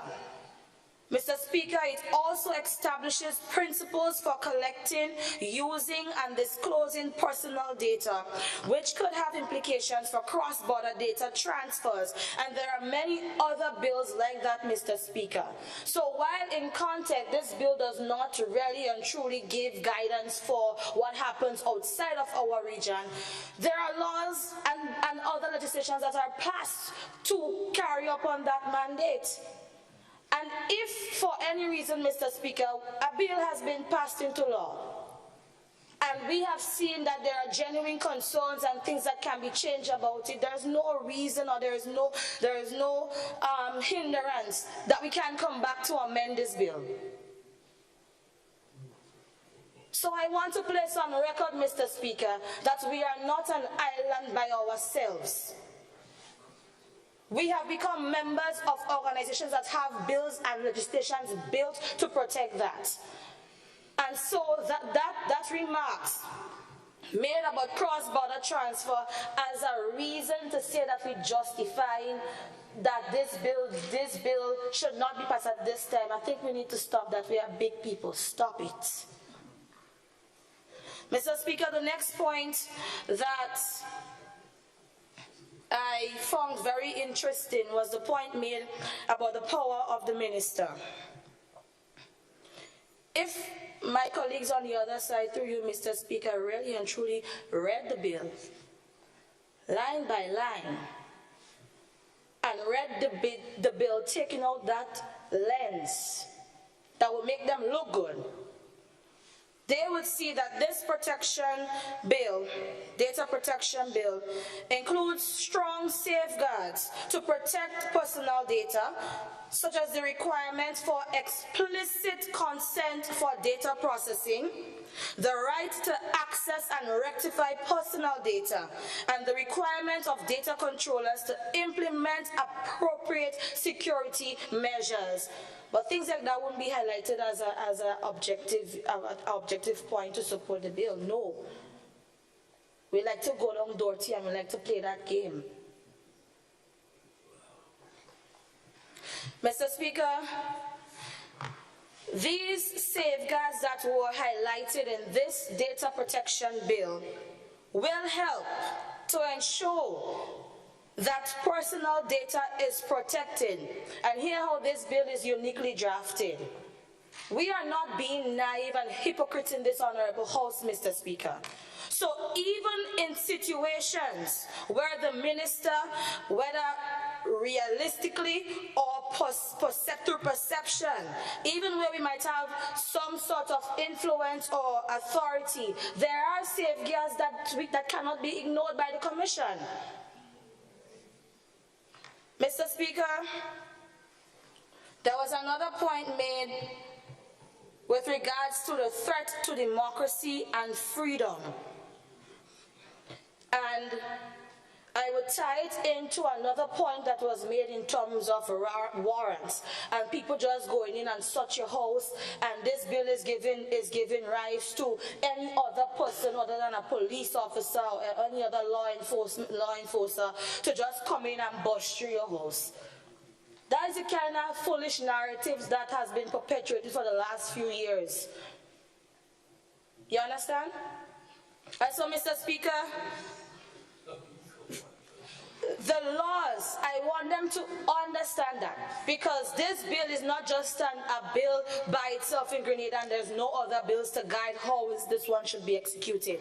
The laws that govern warrants in Grenada are designed to ensure that they are issued in a lawful and proportionate manner, and that the rights of individuals are protected.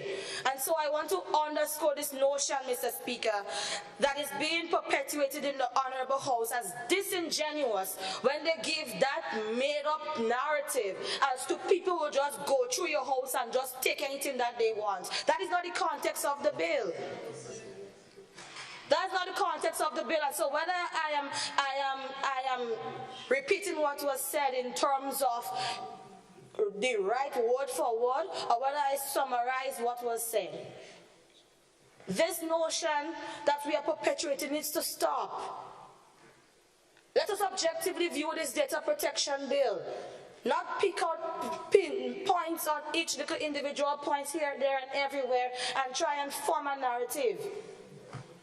Understand the bill. If you don't understand the bill, there are means for you to get to understand. I'm pretty sure that they have a good legal team. Through you, Mr. Speaker, a member on the other side is a well-versed lawyer who I used to admire and still admire today. And still admire today. And so we should ensure that if we do not have that legal background to understand the legal aspects, there are persons that we can go to. So this notion that we're doing here, we need to stop. We are big people. We are lawmakers of this country. Stop trying to be petty. Stop using this Honorable House to be petty. The time for that has passed. Mr. Speaker, another point that was highlighted was that the penalties are too extreme. And I want to place on record that data protection laws are becoming increasingly strict and complex, reflecting the growing importance of data privacy and security in our digital world. And almost every member on the other side, through you, Mr. Speaker, who gave their remarks about the bill, they spoke of the digital wall. And so, you cannot have laws protecting data and petty penalties attached to it.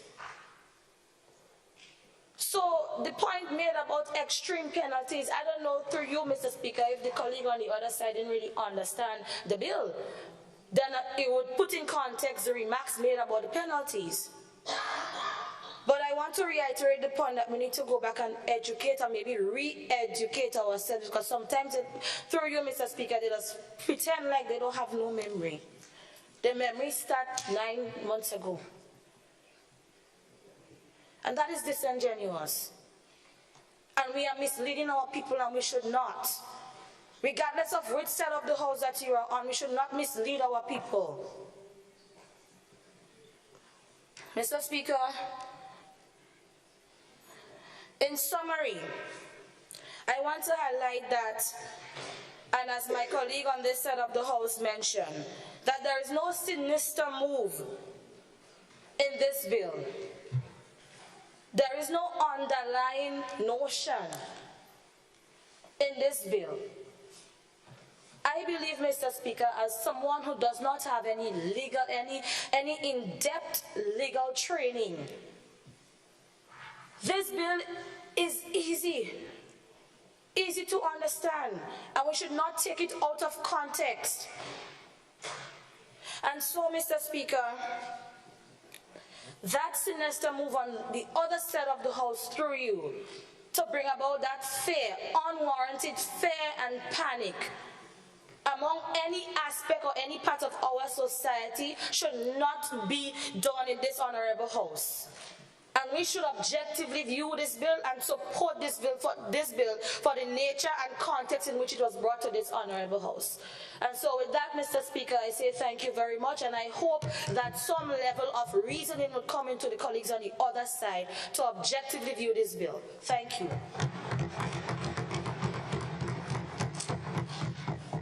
Thank you, Honorable MP, for the constituency of St. John. And I see the light of the MP for Town of St. George. You will be the last speaker. I think everybody else has gone before. Thank you, Mr. Speaker. Mr. Speaker, I came here this morning very hopeful. I left the session last week hopeful. And I came hopeful that we could at least have a decent debate on issues. I didn't rise to object a minute ago because I wanted everybody to see the basis on which the debate is taking place. Now, here's the words I heard used to describe us a minute ago. Petty, sinister, foolish, plain dirty, and hypocrites.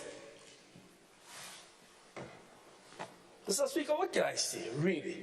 What can I say about a house that is supposed to do the people's work when the people who are elected to come here to discuss important matters, we have not used any such language to describe anybody. We came here this morning with the objective of trying to get the views that we are hearing considered.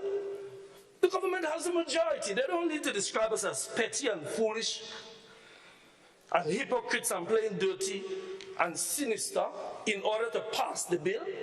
Just pass it. Because you have the majority. That is what you call power. I am disappointed, Mr. Speaker. Mr. Speaker, I was going to call on you to stop it, but I said no. I needed to hear this. It is the first time I've been here 20 years. 19. It is the first time I've heard anybody describe their colleagues with the language that was just used. I heard some other language before, but it was couched in a little diplomatic language. But to be described in this way, Your Honor, just made me less optimistic than I was. I know I've been described as naive and idealistic, that we could come together and have disagreements, but find a way to solve the problems. Mr. Speaker, I have heard genuine concerns. My dear brother, the members of St. David, we all have respect for Dr. Francis Alexis. So when you describe us as grandstanding, when you describe us as coming here with sinister motives, you are also describing Dr. Francis Alexis, you are describing trade unions, you are describing people who have genuine concerns. Now, I know the mantra, we brought the bill, but let me say this again, because you know, it is said that if you repeat something over and over and over again, you are not come to believe it. Yes, I was in the NDC when the bill was brought, and it was withdrawn.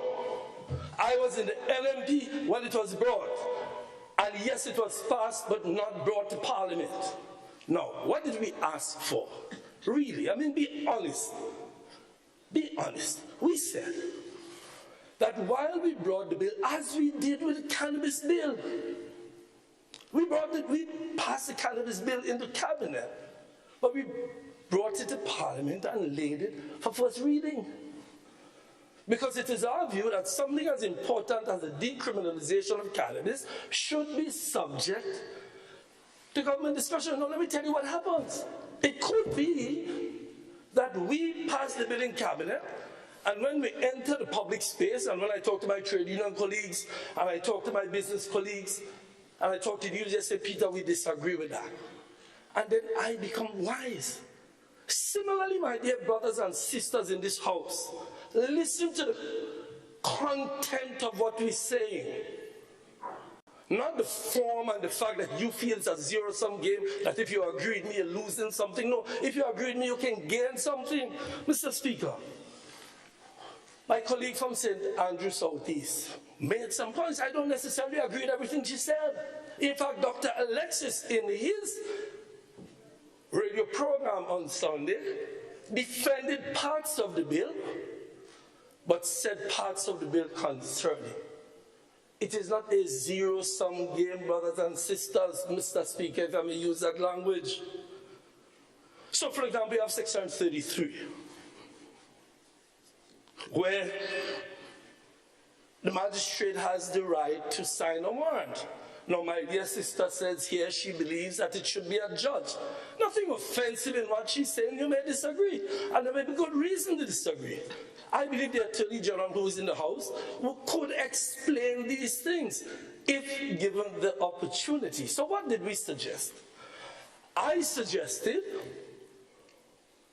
that we form a joint committee and we go to the people together.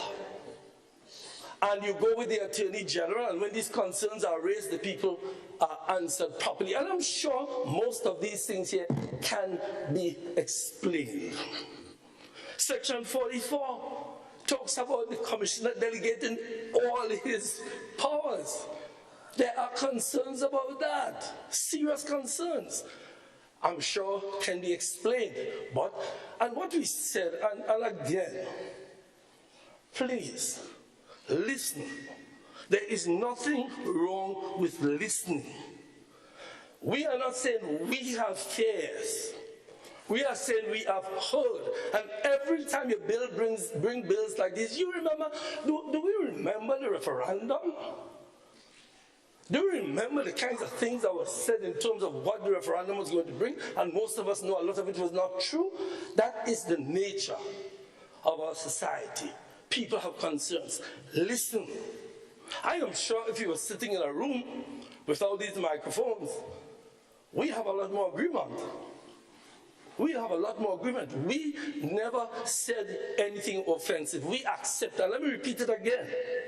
We accept that we brought this bill to cabinet and accepted it. But what we're saying is it can be improved. And you know, my dear brother from St. Patrick West, that any document, in fact, in your statement, you said it can be improved. So why not let's start improving it now? By listening. I hear, Mr. Speaker, a certain level of arrogance that does not bode well. Mr. Speaker, my friend called our consultation peripheral. Imagine my good friend from St. Andrews Southwest, my MP, sometimes, calls consultation with the people a peripheral issue. That is the essence of why we are here.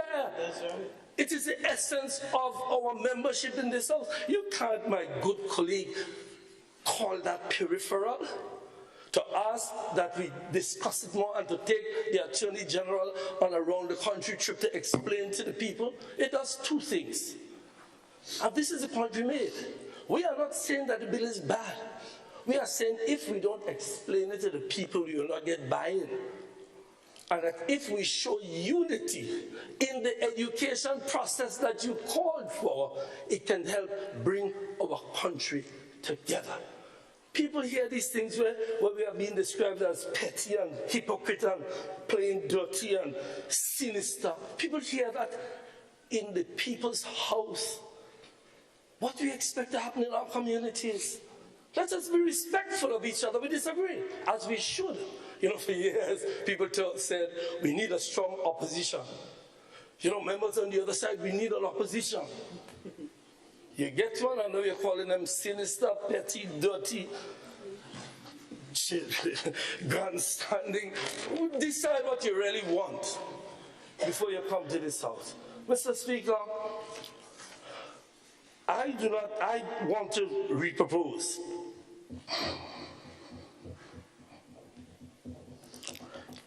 That the concerns that are raised, and you know, members on the other side didn't respond to any of the substantive concerns raised by the leader of the opposition, raised by the member for Southeast, raised by the member for St. Mark. Nobody addressed. In fact, you all they kept saying, nobody raised concerns, and I'm listening and I'm saying, maybe it's because you're not listening. Now, if you're treating your colleagues here like that, what would you say when you go to your constituents and they say they want some changes made? Are you going to tell them the same thing? That they're hypocrites? That they're petty? Mr. Speaker, I'm just trying to get to the better angels in all of us. We seem to believe when we put on these tribal markings on us, we must fight over things that we don't need to fight about. We believe, and let me reiterate what we said when we came in, and I reiterate it for purposes of speakers coming after me. We support Data Protection Act. We drafted the Data Protection Act. But over the last couple of days since the act was sent to Parliament, there have been concerns outside. We will be living in a cocoon if you don't come inside here to reflect those concerns that we hear outside. We are asking, and simply asking, you have the power to say no. We are asking that you put it off. Put off the final reading. If it's 1 week, 2 weeks, 3 weeks to listen to people like the Bar Association, like Dr. Francis Alexis, and we come back here with those concerns allayed. In addition, Mr. Speaker, I said, if there is an urgency, my friend from St. John said urgency means we have been complacent. I don't understand the logic of that argument. No. When we ask whether or not there's an urgency, we're saying we have to balance information to the people that we all agree must be given with the urgency of getting bills passed. If there is no urgency over the next month, let us have a discussion with the Media Workers Association, with the Bar Association, with the business associations, with the trade union movement, and as I said before, it will do two things. It will give clarification to some of the issues that we raised, because the Attorney General and her team will be there to explain these issues that were raised. And it will also show that we as parliamentarians can work together on some issues, because this is one of the rare issues, Mr. Speaker, where we agree. And please don't repeat again that we are against the bill. We are saying just what you said. This bill can be improved. This bill can be, and if they listen, Mr. Speaker, you know the strange thing, Mr. Speaker, if they would spend time to listen, they will become much better parliamentarians. So I urge them to listen. Some of us have been there for many, many years. I'm saying that if we are able to improve the bill, it will save us having to come back here, as I'm sure the clerk is well aware we did from time to time, over and over and over to improve it if we do it good at the outset. But I want to refer back to that meeting we had last week, Mr. Speaker. I remain optimistic that the development my friend from Southwest talks about will only come when we can agree on the things we agree on and proceed on the things we agree on, and we must give and take to each other. Every time we seem to raise something, there's a thing like, and I said when I started earlier, Mr. Speaker, I said, I'm not going to come back and say, oh, they did that. We had to improve. So all I'm saying, Mr. Speaker, these are some of the concerns. We have Section 33, Section 44, and other sections raised. You know, there's also the issue of the penalties.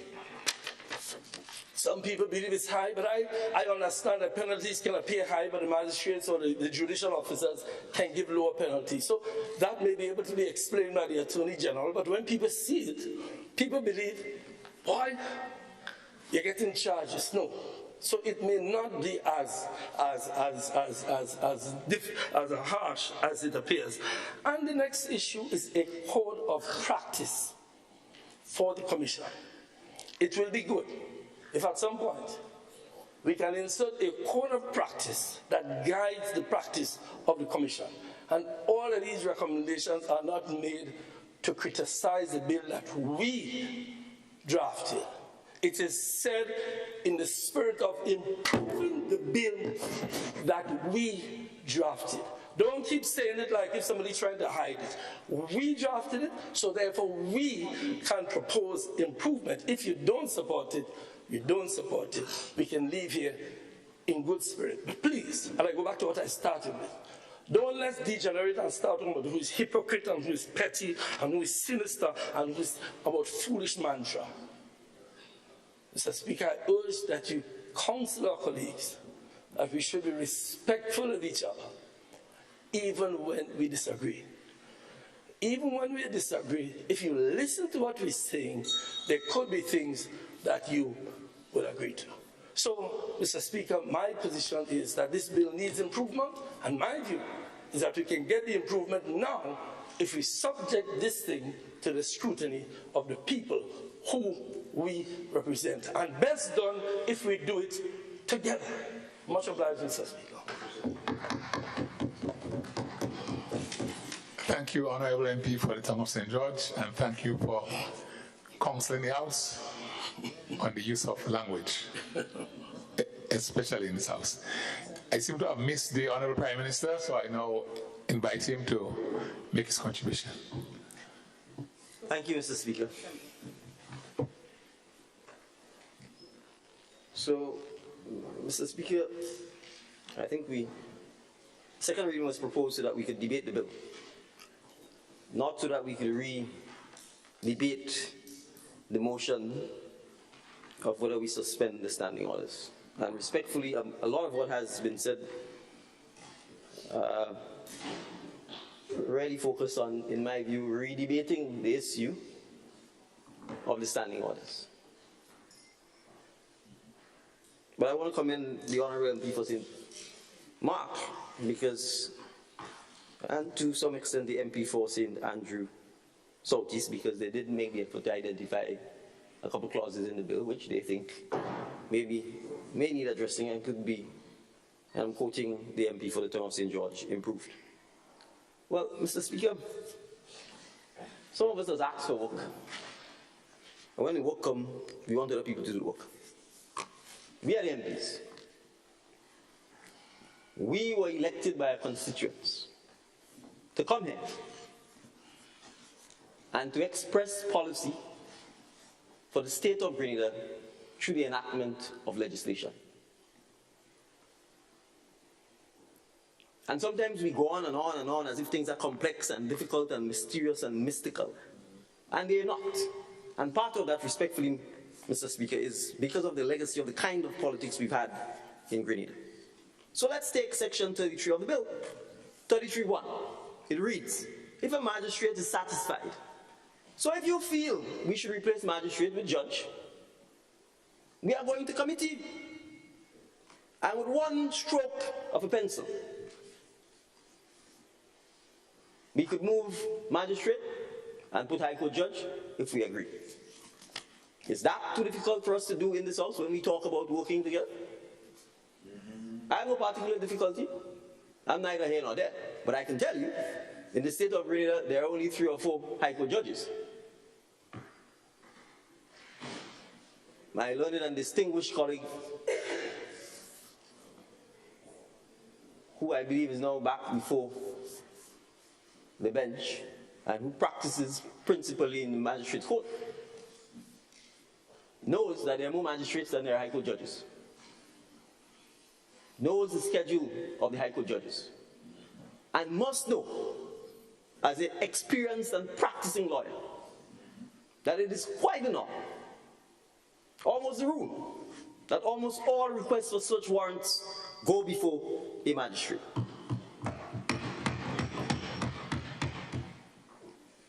He knows that. So let's talk about the bill. That's what we're here to do, to debate the bill. And yes, if collectively, as the 15 elected MPs for the state of Grenada, which means that people have some confidence in your policy-making ability and in your ability to come to Parliament and have intelligent debate and improve language if you think it needs improving.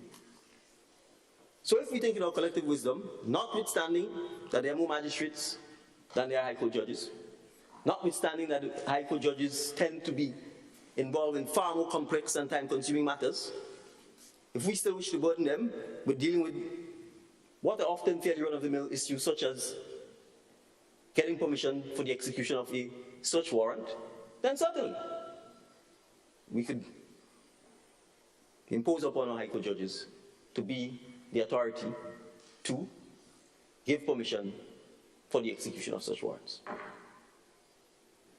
And I said I'm neither here nor there, but I'm aware of the reality and why it is. Magistrates are the ones who are traditionally tasked with issuing permissions for work permits.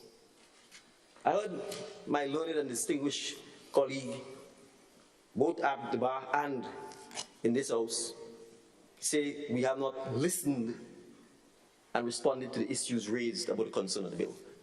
Well, some of us practice selective memory. I was in here, I went to take a bathroom break, and I came back, and I heard my distinguished colleague, the MP for St. John, specifically addressing the concerns raised by the leader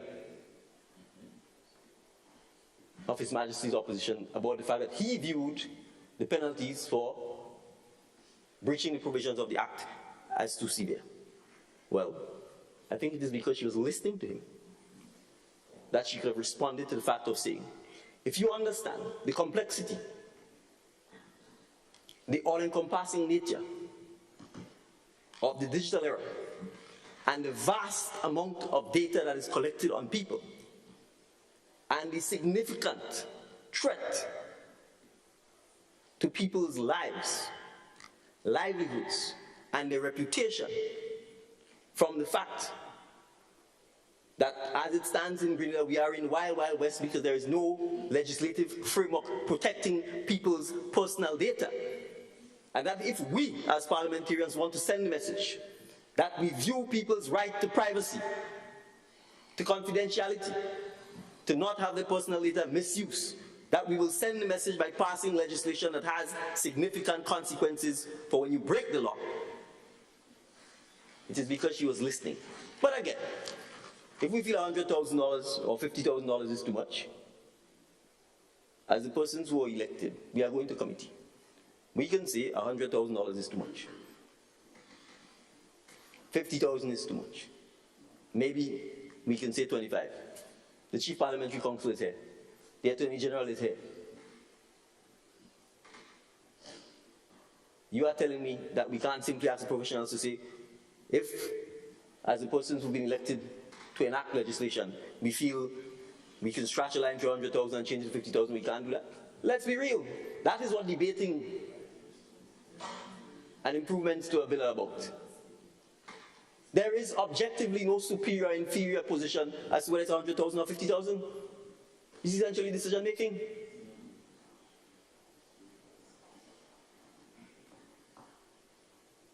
Now, I like the term emotional blackmail because my distinguished colleague from the town of St. George is giving the impression that we are here to cast disparaging remarks on our distinguished colleagues and call them names, etc. Who introduced this concept of the context in which the bill is being passed? Our public servants have been asked to sign confidentiality agreements. Well, I've never been a public servant except now. And from a little boy or a little girl, everybody knows that as a public servant, you have an oath of confidentiality.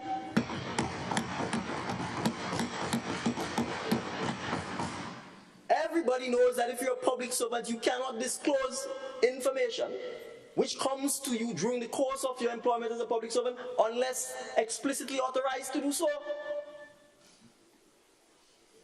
So to come here and try and make it seem all of a sudden that public servants are being muzzled, that is why it's hypocritical. You could ask any public servant if I, as Prime Minister, has ever called them into my office and cussed them out.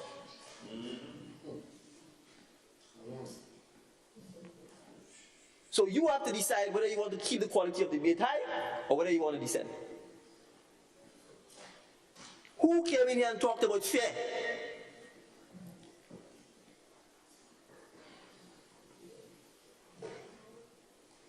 Who came in here and raised this issue? So again, let's go to the bill. I'd like to see whether we are also going to propose that if we move a motion to suspend the standing orders for the National Disaster Management Bill, that we're all going to say, no, let's go back to the public and let's do consultation. And let me explain why, Mr. Speaker. Because you see, when we come here, we must be consistent. We say we don't want the minister, whoever the minister is, to have the power to appoint the commission.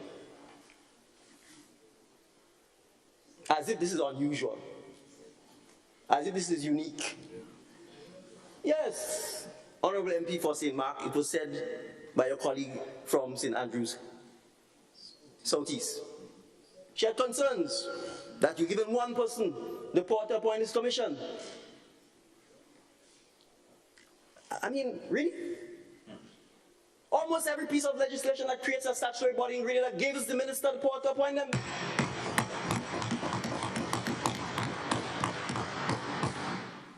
There are a few exceptions, like the Integrity Commission. But this commission is in no way akin to the Integrity Commission. So let's go to the bill that we have on the order paper, which is seeking to make NADMA into a statutory body. It is currently not. At best, it is perhaps a department of government. Look at the bill. Who has the power to appoint the directors to the statutory corporation that we want to form as NADMA? The Office of the Prime Minister. All of the directors. Every single one.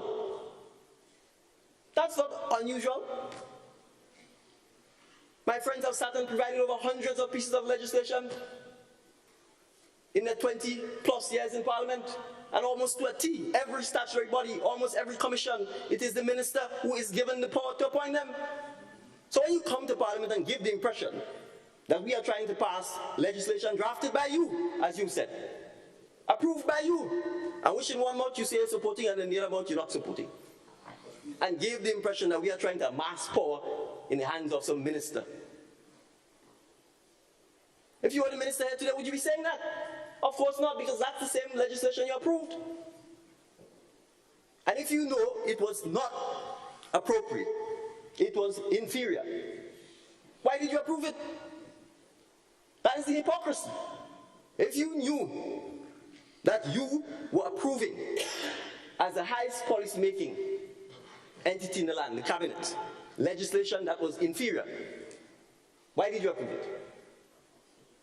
Because you then want your constituents to come and tell you what you've approved is inferior? And you want us to believe that?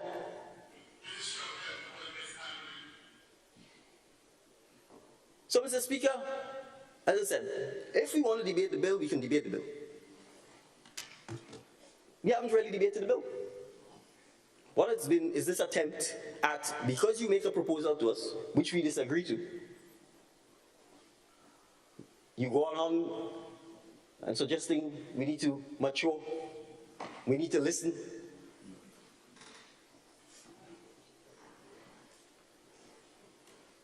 Why no? I think my colleagues have addressed it appropriately. Mr. Speaker,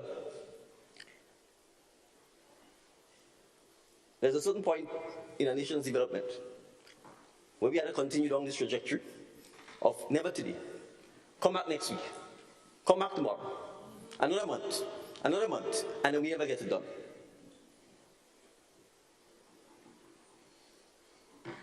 That is the reality of what we as a nation is facing. Do we act? Or do we continue talking our way to poverty? We need to develop a digital economy, Mr. Speaker. The only resource Grenada has is its human resources. If we do not put the legislative architecture in place to protect what is generated by a digital economy, by a digital world, we are leaving our people completely defenseless. Completely defenseless against the ravages of the known risk associated with massive aggrandizement of data in the hands of businesses, in the hands of government, in the hands of other personal and private persons. And so the data subject, the person whose data is being collected, This act seeks to give them the right to have that data protected. And just to be clear, Mr. Speaker, this bill also applies to this House of Parliament. It also applies to the Cabinet. Mr. Speaker, if you compare this bill with other data protection bills, you will see, for example, that in some countries, they exclude Parliament, they exclude Cabinet. This bill does not do so. So it is already qualitatively better than many of the bills that have been passed in the other 11 jurisdictions. And we are twiddling our thumbs 12 years after. Mr. Speaker, we have to move to an electronic tax system in 2024. We have a tax management system that is 21 years old, outdated, inefficient. I've seen the report from the consultant, Ernst & Young, that looks at our tax system. Mr. Speaker, it is abysmal.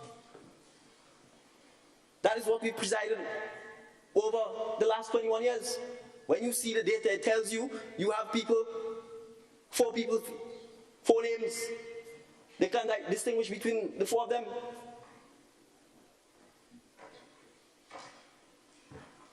You have multiple duplication in the system.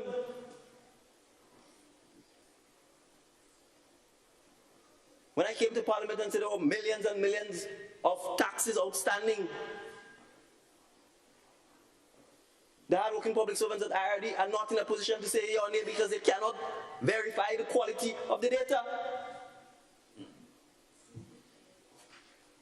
That is why we need to fix the system, but to fix the system, we need to put the legislation in place. And my friends know that. They know that.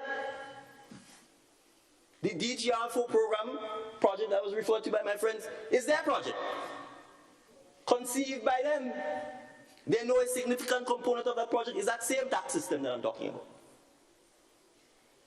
Have they reported to the Honorable House that it is delayed by 3 years? And part of the delay is this very same failure to pass the Data Protection Act?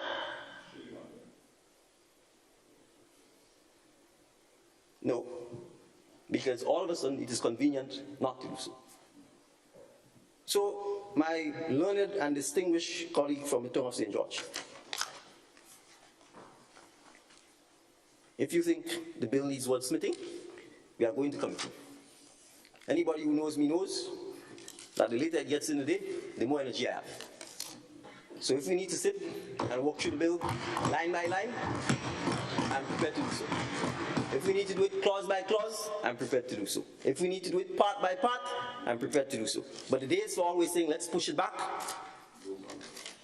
another week, another month, are over. If you get to work, we get to work. We start now. Thank you.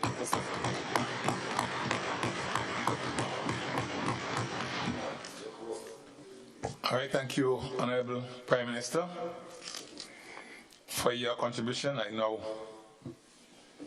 put it to the vote. All right. Oh, sorry. Honorable Leader of Government Business. Yeah, well, Mr. Speaker, I want to firstly thank my colleagues on both sides of the House for the contribution to this bill. I think the debate, especially coming from this side of the House, Mr. Speaker, was able to add clarity to the discussion, especially the opportunity to dispel what has been circulating. And so I believe, Mr. Speaker, we are in a better position now to go forward with this bill because we've basically handled most of the concerns or queries that have been raised. So I want to thank my colleagues for their contribution to this bill. Thank you. Thank you, Leader of Government Business. Honourable members, the question is that the bill be read a second time. All those who are of that opinion say aye. Of the contrary opinion say no. The ayes have it. Indeed, the ayes have it. The bill for an act shortly entitled Data Protection Bill 2023. Leader of Government Business. Mr. Speaker, I beg to move that this Honorable House resolves itself into a committee of the whole House to consider the bill part by part. Honorable members, the question is that this Honorable House resolves itself into a committee of the whole House to consider the bill part by part. All those who have that opinion say aye. Those of the contrary opinion say no.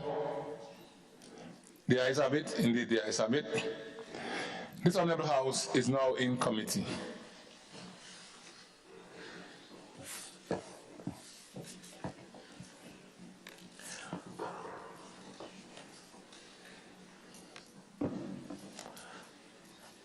Part 2, Privacy and Data Protection Principles.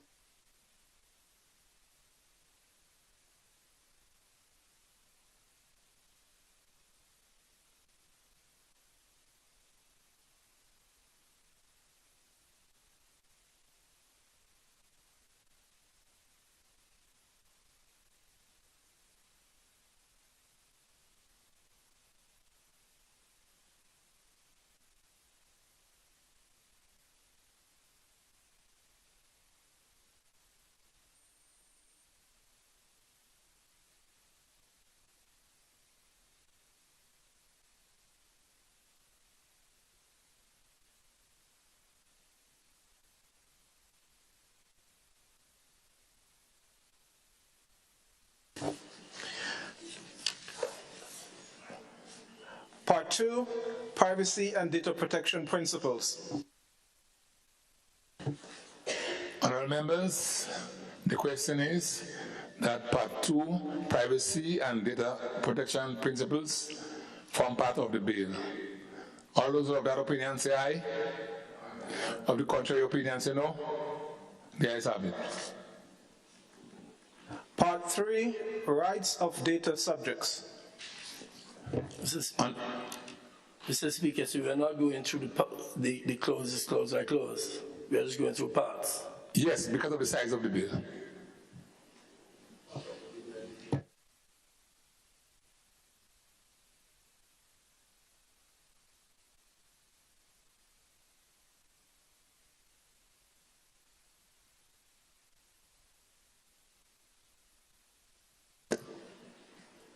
Honourable members, I'm advised that if there is a part under which a particular clause or clauses come and there is need for discussion, we can so do.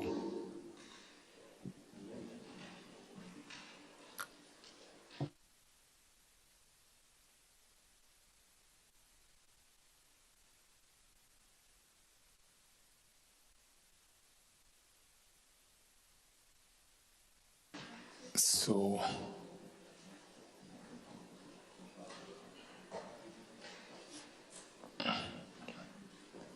may we proceed? Honourable member, you have any issue with part 2? Or we can move on?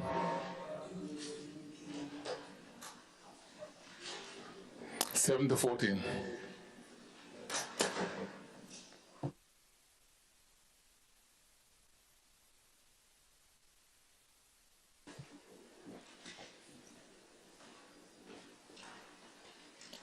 Shall we move on? Okay, good. Part 3, Rights of Data Subjects. Honourable members, the question is that Part 3, Rights of Data Subjects, form part of the bill. All those of that opinion say aye. Those of the contrary opinion say no. The ayes have it. Indeed, the ayes have it.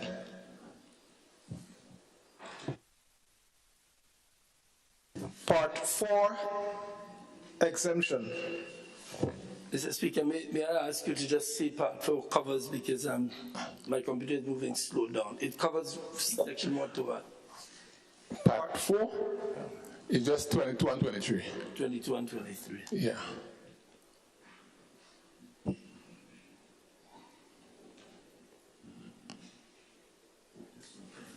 Mr. Speaker, give me a minute, my computer.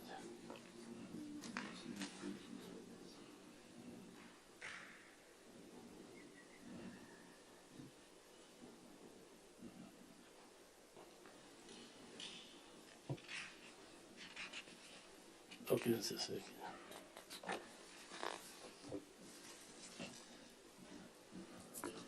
Honorable MP, you all right?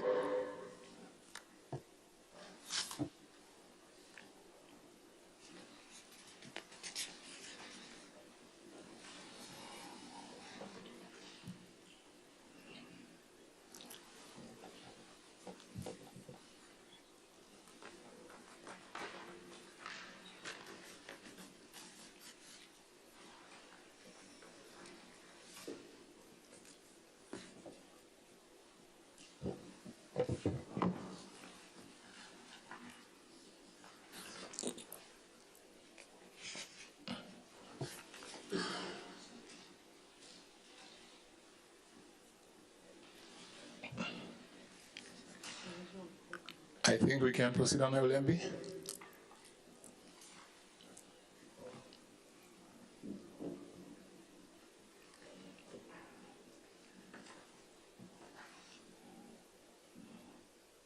Mr. Speaker, maybe the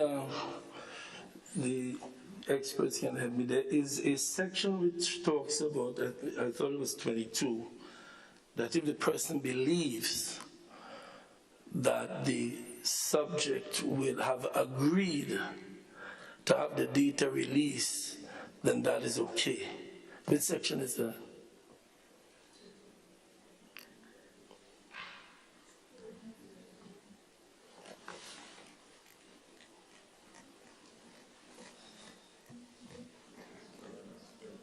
Can someone help?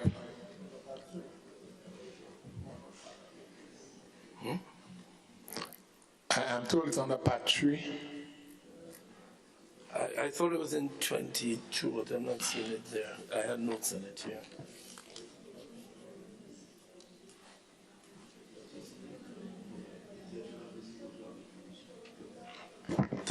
Intentional disclosure of information. No, the issue was that you can hold, the date, if you reasonably believed that I had no difficulty. I don't think we got into that part of the.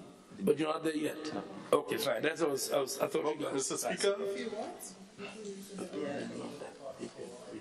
Yes, Honorable Leader of Government Business. Mr. Speaker, I'm reliably informed that that section has been removed. Supposedly. Okay. We haven't got. Okay.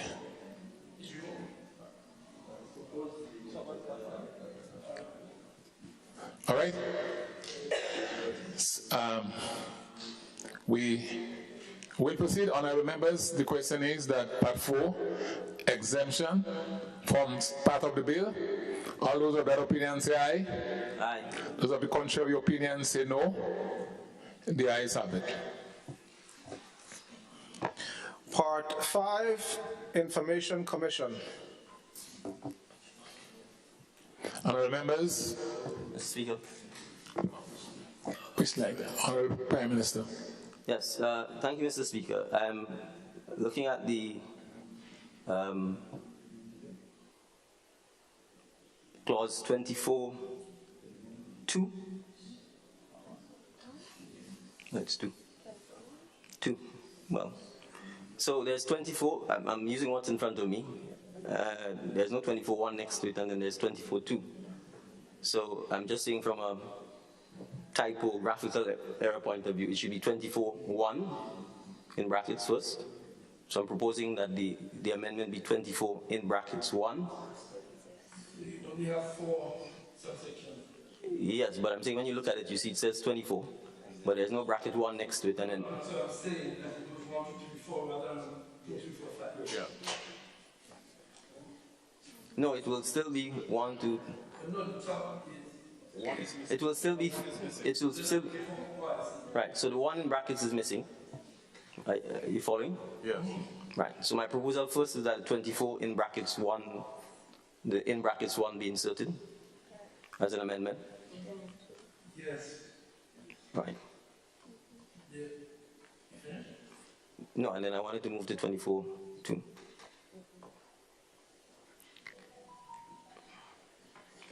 Then I'm also proposing that instead of the Information Commission shall consist of 3 persons, that we put 3, substitute the word persons, that we substitute the word members, sorry, for persons.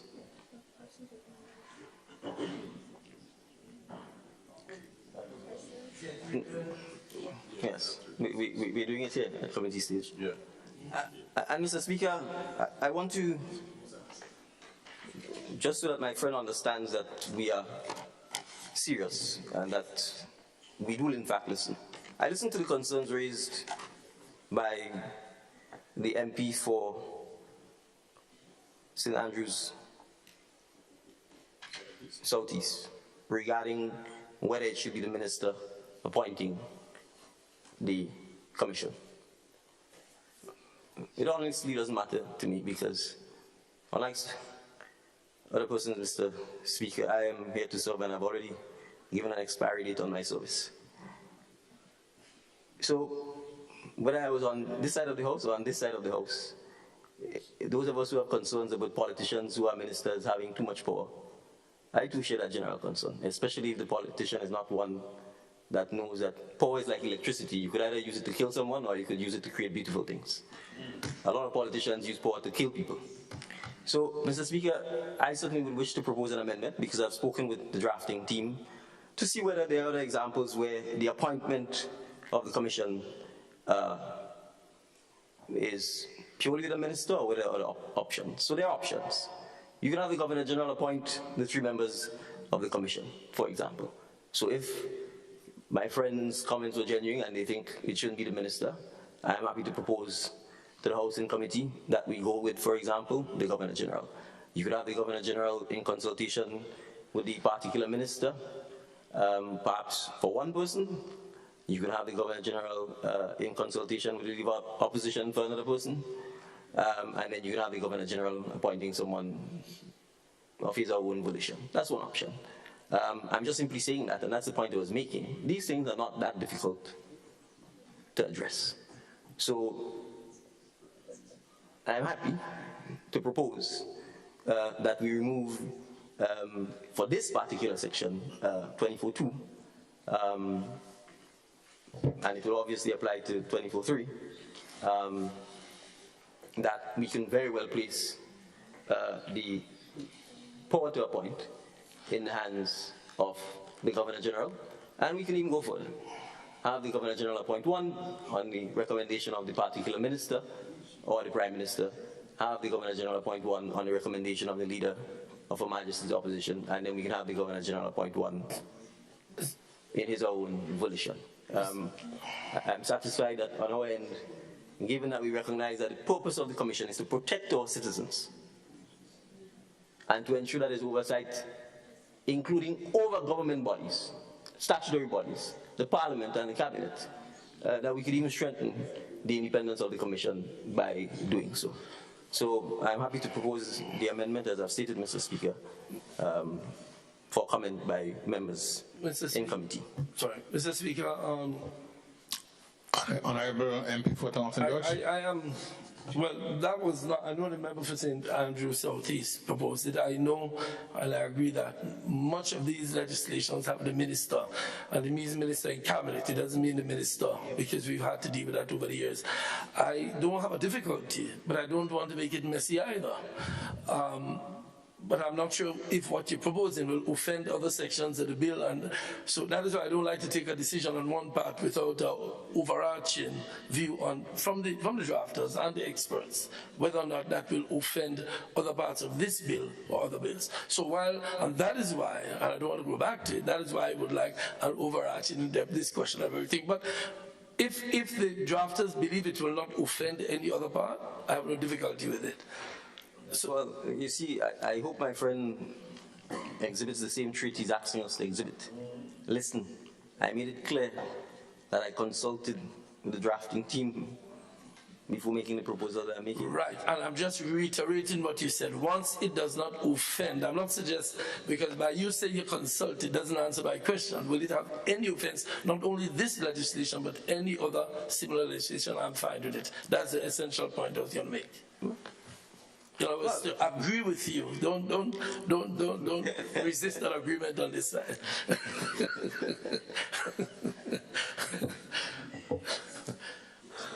I'm just saying why I agree, if it will not offend. Honorable MP for St. Patrick West. Thank you, Mr. Speaker.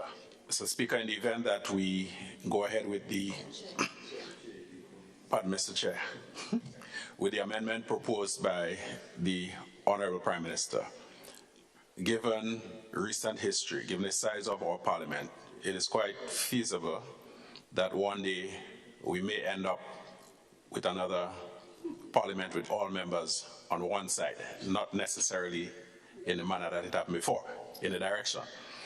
So should we go ahead with the proposed amendment, I would like to suggest that a provision be made for the Governor General to make another appointment in the event that there is no leader of the opposition in the parliament. But the Governor General always acts on the advice of the Prime Minister, so I'm not sure if that will, in a sense, remedy what we're talking about. But, I mean, no Governor General will act on his or her own.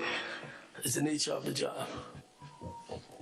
Yes, Mr. Speaker, I make that comment to ensure, Mr. Chair, pardon me, to ensure that the bases are covered.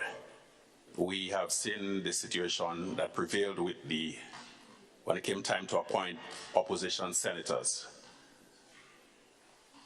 Having been on the receiving end of 2 whitewashes or blackwashes, I know where I'm coming from. So rather than leaving it up in the air, we have an opportunity now, based on recent history, to anticipate and plan for that eventuality. Mr. Chair. Thank you. Yeah. Yes, Mr. Chair. Sorry, Honorable MP for the St. George Northeast. Yes, Mr. Chair.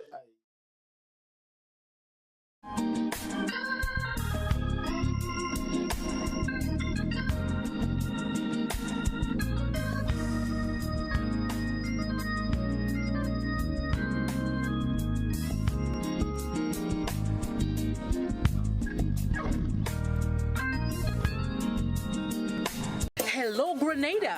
It's TGIF time again with the NLA. Thank goodness it's Friday. Every Friday in March, place 5 bets or more in a single ticket purchase on Cash 4, Pick 3 or Play Away. You automatically receive a quick pick inline ticket valued at $1. NLA is giving back more plays, more chances, more opportunities, and more prizes. Remember, when you play, you are supporting sports, culture, and nation building. Promotion ends March 31st. You must be 18 years and over to participate.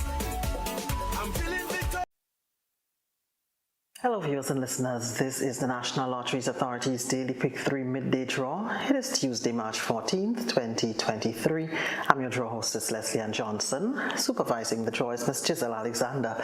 She's representing PKF Accountants and Business Advisors. Giving you a quick reminder as usual, there are 4 different bet types in this particular game from which you can choose. They're called in line, mix, pair, and backup. It pays to play Daily Pick 3, so let's see if you are a lucky winner. Good luck to you.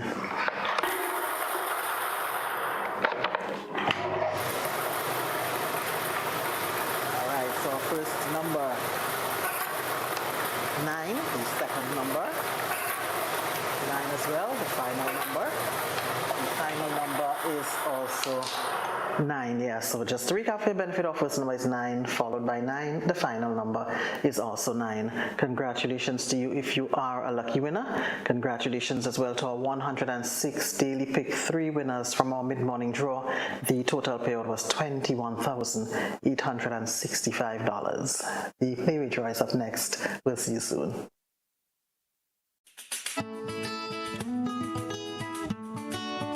Do you know, when you play the games of the National Lotteries Authority, you are supporting sports, culture, and nation building in Grenada, Carriacou, and pt2.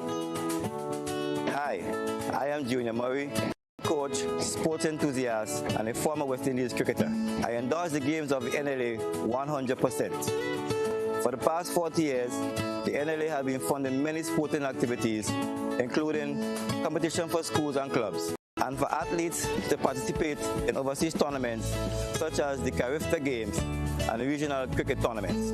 Additionally, they made it possible for you, the public, to view local, regional, and international tournaments from the comfort of your homes. For those reasons, I play the game of the NLA. Even if I do not win, I know Grenada always wins. Yes, when you play all the games, the NLA in turn supports sports, culture, and nation-building activities throughout the Tri-Island state.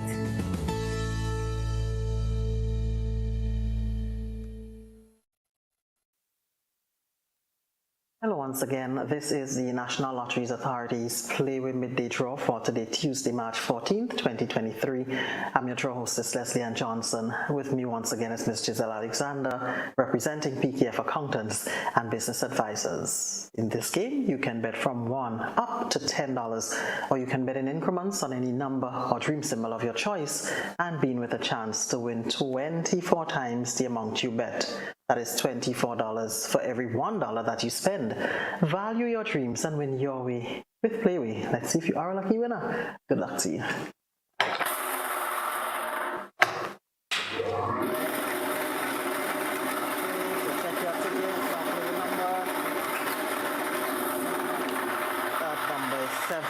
Once again, the number is 7 and the dream symbol is money, so congratulations if you are a lucky winner. Congratulations as well to our 155 Playway winners from our mid-morning draw. The total payout, $16,176. Stay with us, the Daily Cash Boys up next. We'll see you soon. Hello, Grenada. It's TGIF time again with the NLA. Thank goodness it's Friday. Every Friday in March, place 5 bets or more in a single ticket purchase on Cash 4, Pick 3 or Playway. You automatically receive a quick pick inline ticket valued at $1. NLA is giving back more plays, more chances, more opportunities, and more prizes. Remember, when you play, you are supporting sports, culture, and nation building. Promotion ends March 31st. You must be 18 years and over to participate. Alright, so we're back with you. This is the National Lotteries Authority's Daily Cash for Midday Draw for today, Tuesday, March 14th, 2023. I'm your draw hostess, Leslie Ann Johnson, and with me once again is Ms. Giselle Alexander. She's representing PKF Accountants and Business Advisors. In this game, you can choose any number from 0 to 9 in any of the 11 bet types offered. The tickets cost as little as $1, except backup, that costs $2. More plays, bigger prizes. Let's play Daily Cash 4. Good luck to you. Here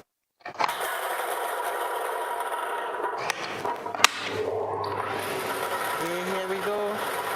Our first number, 8. Second number, 1. Next number, 0. The final number, 9.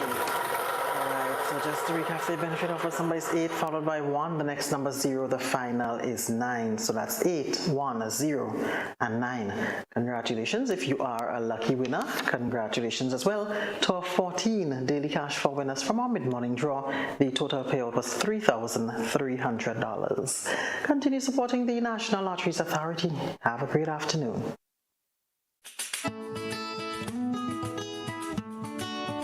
Do you know, when you play the games of the National Lotteries Authority, you are supporting sports, culture, and nation building in Grenada, Carriacou, and pt2. Hi, I am Junior Murray, cricket coach, sports enthusiast, and a former West Indies cricketer. I endorse the games of the NLA 100%. For the past 40 years, the NLA has been funding many sporting activities, including competition for schools and clubs, and for athletes to participate in overseas tournaments such as the Caribbean Games and regional cricket tournaments. For those reasons, I play the game of the NLA. Even if I do not win, I know Grenada always wins. Yes, When you play all the games, the NLA in turn supports sports, culture, and nation-building activities throughout the Tri-Island state.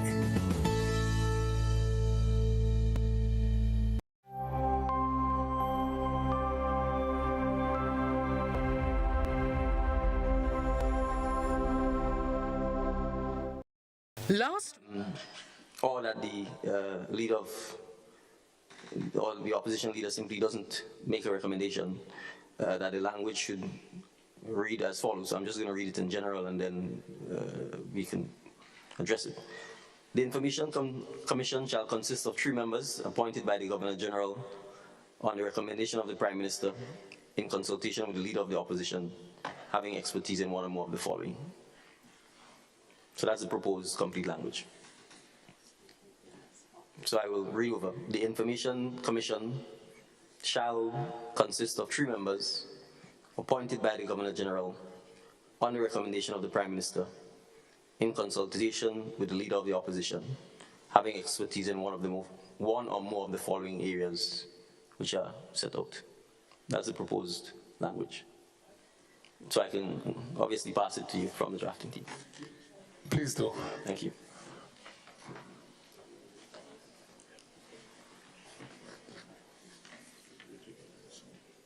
Yeah, just literally. I mean, 25 one, I don't think it's necessary. 25.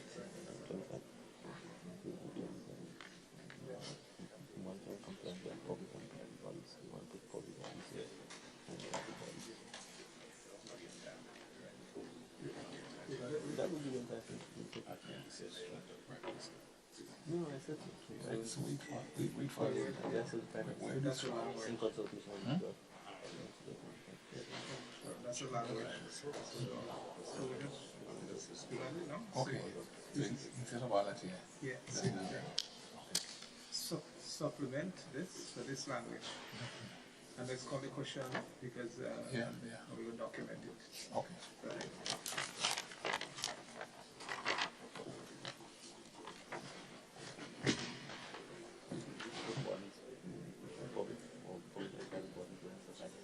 No, you don't want to come.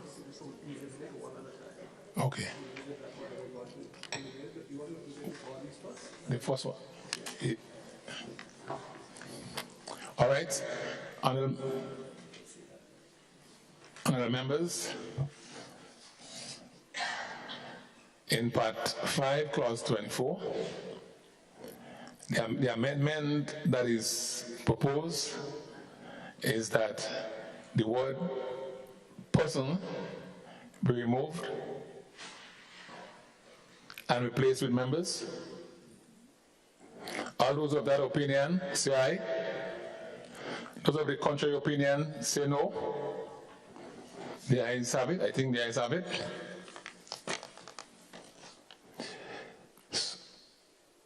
So that was Clause 24, Section 1. A proposed amendment to Part 5, Section 24(2) reads, the Information Commission shall consist of 3 members appointed by the Governor General on the recommendation of the Prime Minister in consultation with the leader of the opposition, having expertise in one or more of the following.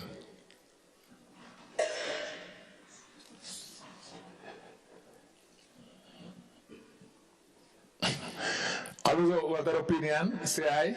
Aye. Those of the contrary opinion, say no. The ayes have it.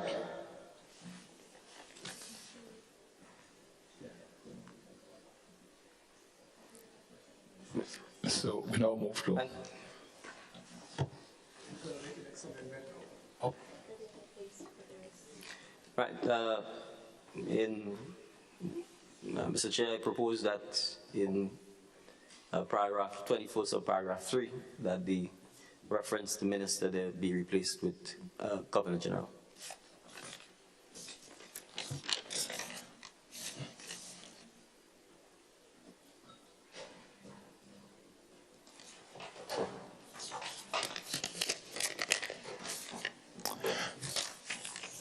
Honorable members, the question is that an amendment to Part 5, Clause 24, Section 3, be that the Governor General replaces the word minister. All those of that opinion, say aye. Those of the contrary opinion, say no. The ayes have it.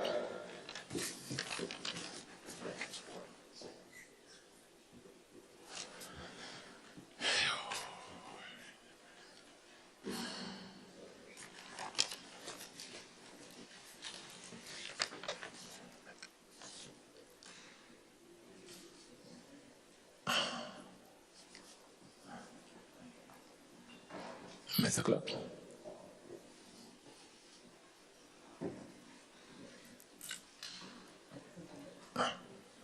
We are through with Part 5.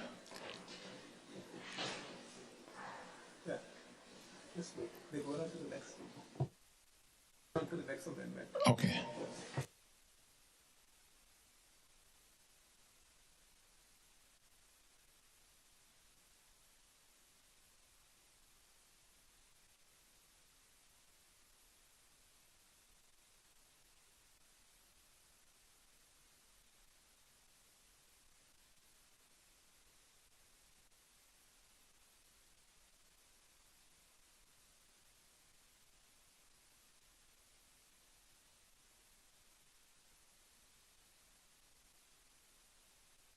Yes, Mr. Speaker, we are proposing in relation to clause 25, subclause 1A, to insert the word bodies before the word public, so that it reads monitoring compliance by public bodies. Sorry, so we're asking that the word bodies be inserted after the word public. Thank you. Honourable members, the question is that amendment be made in Part 5, Clause 25, 1A, in which the word bodies, is inserted after the word public. All those who have that opinion, say aye. Aye. Aye. Those of the contrary opinion, say no. I think the ayes have it. The ayes have it. Part 6.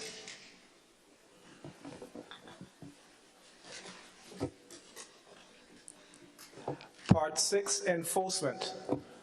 Honourable members, the question is that Part 6, enforcement, form part of the bill. Sorry, Mr. Chair, I wish to propose an amendment to clause 33, subclause 2. Okay. An amendment is proposed on members to Part 6, Clause 33? Yes, clause 33, subparagraph 2. Paragraph 2. And the reference to commission and be deleted so that it reads the authorized officer.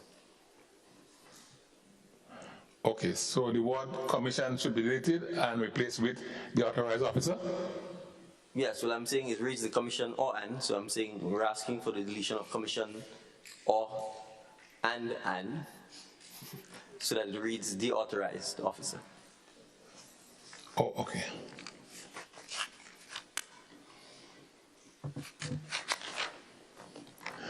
Honourable members, the question is that Part 6, Clause 33. Mr. Speaker, can I have... Oh, sorry. Mr. Chair, the amendment, is that what you're going to read? I didn't understand it. You're saying correct. The commission or the authorized officer, B instead of an. So I'm asking that the reference to the word commission be removed. So for the sentence to make grammatical sense, it will have to mean you're removing commission or an, and it will simply read the authorized officer. The commission and the other. No, it's read it. Let me hear. Or you taking out the commission? Taking out the commission. Okay. Honourable MP, you're clear or you're giving deliberation? I'm clear. I didn't understand. I thought he was keeping the word commission. Okay. To come off. All right, so let's see another light? No. Yes, I've been trying. Yes, Honorable MP for St. Andrews Southeast. Yeah, Mr. Speaker, before I make my comment, I wanted to be absolutely clear that my comments are not to imply that I've changed my position on the passage of this bill through all its stages. However, on the item 33, the section, subsection 1, E and F, and I wish to subject myself to clarity from the legal persons in the chamber. E says to require any person on the premises to provide an explanation of any document or any material found on the premises. So that's the first thing. Are we sure that we want to require of any person on the premises to provide an explanation of any document or other material found on the premises? And F, I'm also seeking clarification of what exactly do we mean. To require any person on the premises to provide other information as may reasonably be required to determine whether the data user has committed the offense. Now, I don't have to clarify, it's known, I'm not a lawyer, and hence I'm seeking clarification. For example, does this mean the judge's rules, for example, when a police officer goes into a premise and they're conducting a search, whatever, if we bring it into this context here, during the process, the police officer, for example, would say, what you say could be used against you in a court of law, right? That's the right of a person, the right not to speak.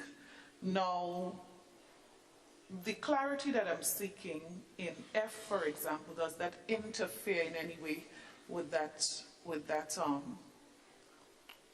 right of the person? Don't tell me I'm stupid or dumb. I'm asking a question. Mr. Chair, can I add to that, just a concern? I agree with the member.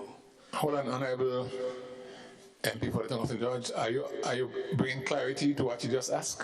No, I am adding something to what she said so we can discuss it in the context. I support what she said, but okay. Just adding, so when the response comes, it will. Go ahead. That E and F says that anybody found on the premises, so you get a warrant to go search my premises, and when you come to my premises, I have somebody on my premises who just happen to be visiting. They may be coming to ask me for my neighbor. They may be part of a crime, we don't know. But does the warrant extend, or will the search extend to anybody? And if so, there needs to be some clarification there. And I think so too with F. To require any person on the premises. And what is the premises? You go to search an apartment. Is it the room? Is it the building? I think this, more than any other, the person or the being searched, in my view, should have some kind of connection, or there should be some stated connection. So I agree with the member for Southeast that this bill, this part, this section needs some clarification. And I'm sure attorneys, constitutional attorneys, much more versed than I am, will comment on that. But that is my view, that E and F does need some clarification so that it doesn't expand the search to areas that the commission or the magistrate or the judge, whoever issued the warrant, did not intend. I'm not sure how we get rid of what we refer to as the mischief that could be caused by that. Mr. Speaker, if I can just add, I'm also adding, where does self-incrimination start and end in this context? I genuinely want to know. Mr. Chair, if I could just add something, I'm not by any manner the legal experts, but I think it's pretty straightforward to say that the specific act which requires the warrant and the search, at the time, if you are holding personal data, whether on a computer, cell phone, etc., and whether it's your uncle, brother, son, anyone within, well, on your premise, they will be subjected in that sense to the warrant using its powers to search.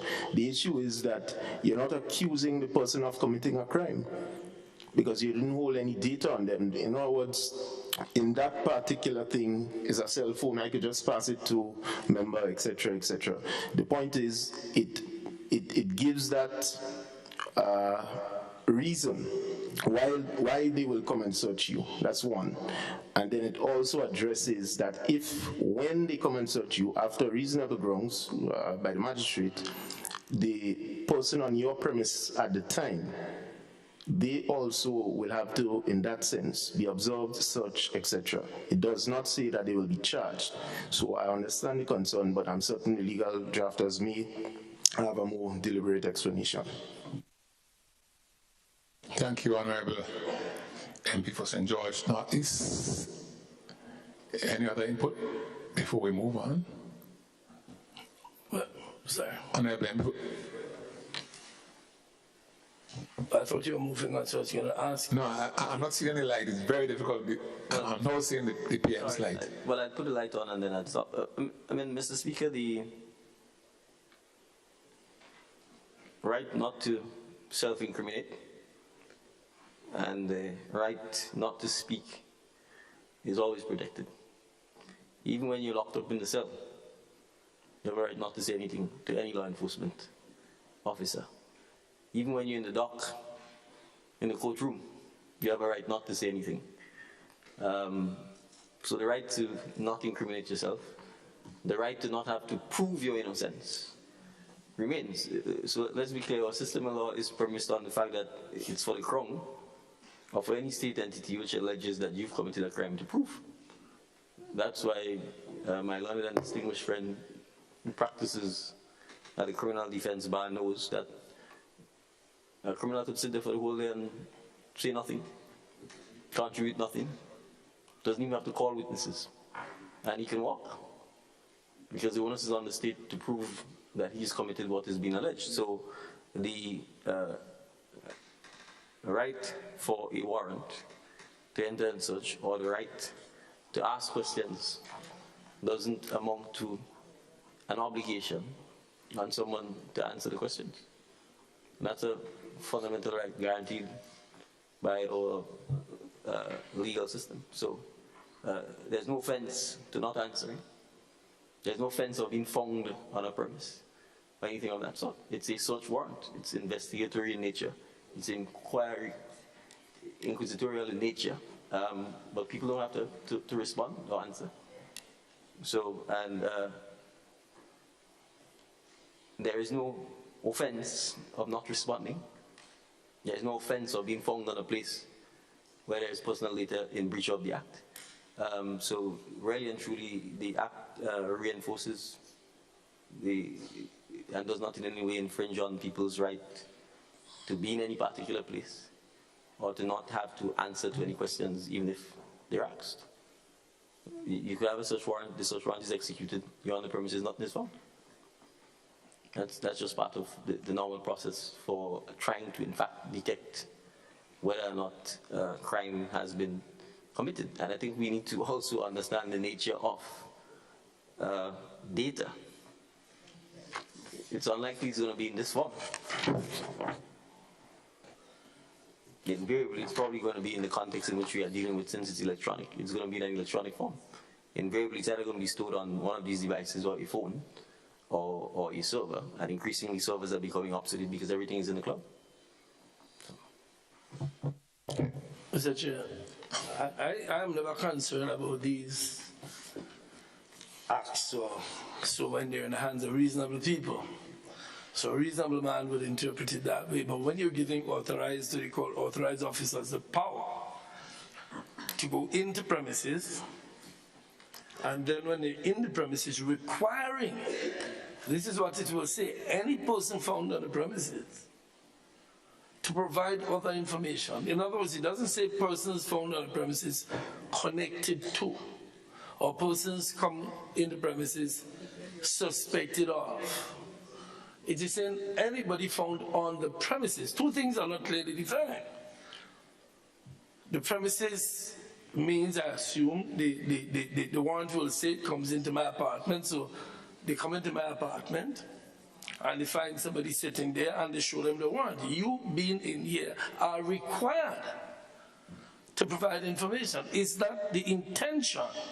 Or is it the intention to ask, is it the intention to deal with persons who are suspected of involvement in the crime? Because they will not get the warrant. Remember, the magistrate is satisfied by information or supplied by an authorized officer that there are reasonable grounds suspecting that an offense under this act has been or is being committed, and that evidence of the commission of offenses will be found on any premises suspected, specified by the officer. And I think that is subject to abuse, in my view, unless clarified and showed. That is why when we use the word fear, we didn't mean the word fear in a context, fear that it could be misused. Now, if I'm wrong, then we just have to, and that's where the Attorney General will come in and answer a question if we were having a committee meeting with some of the experts like the Attorney General. How can we better construct this so as not to affect people who are simply passing by to say hi? So the experts will tell me more about that. Yeah. Mr. Chair, respectfully, Mr. Chair, respectfully, there is no mischief here. The very words read by my distinguished friend answers this question. And if you want to talk in practical terms, Mr. Speaker, when a warrant is issued to go in such a house that has drugs, anybody who's on the premises are going to be questioned. And in fact, law enforcement will be failing in their duty not to question them. That's the nature of investigatory, a judicial system. That's the nature of inquiry. So the idea that you will know in advance, you don't know who has committed the crime. It is suspicion. The suspicion may not be founded.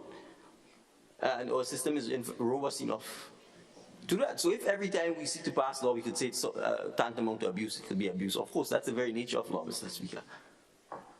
That's the very nature of power. So, Mr. Chair, thank you. So I'm saying the fact is,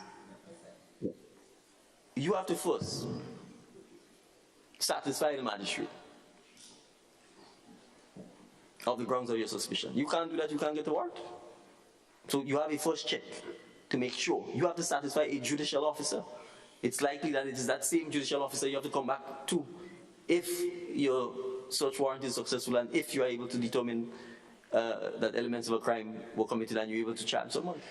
So I'm saying, first of all, you have that test to pass, which is you have to go before a judicial officer to get the warrant. And then clearly, the rules for executing such warrants are well known.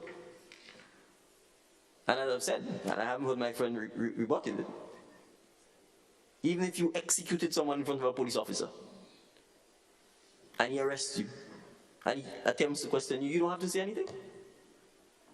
So really and truly, the right to question people is a power given to the police, but there is no legal obligation to answer. Neither is it a crime to not answer. And in fact, our judicial system is such that your non-answering and your silence can't be used against you. So in a situation where you have, this is, Mr. Speaker, this is almost routine,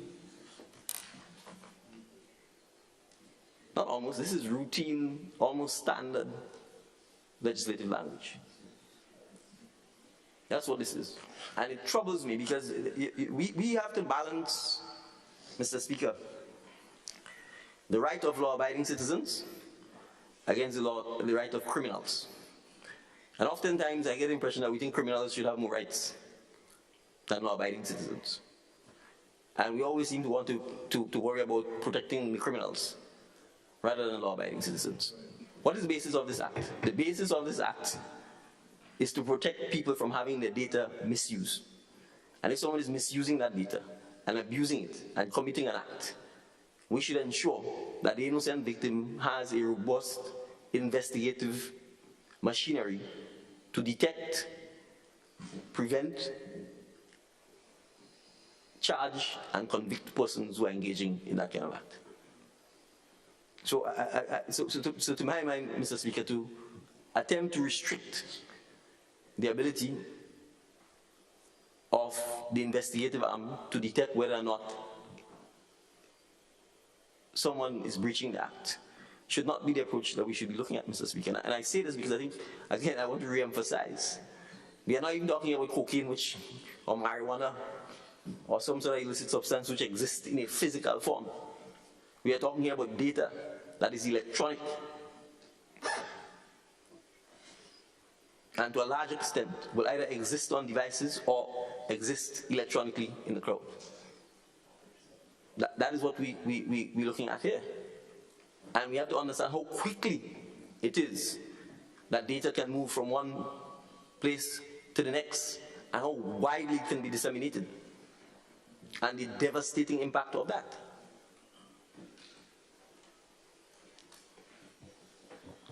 One picture of someone in a compromising position could reach billions of people in a minute and ruin people's lives.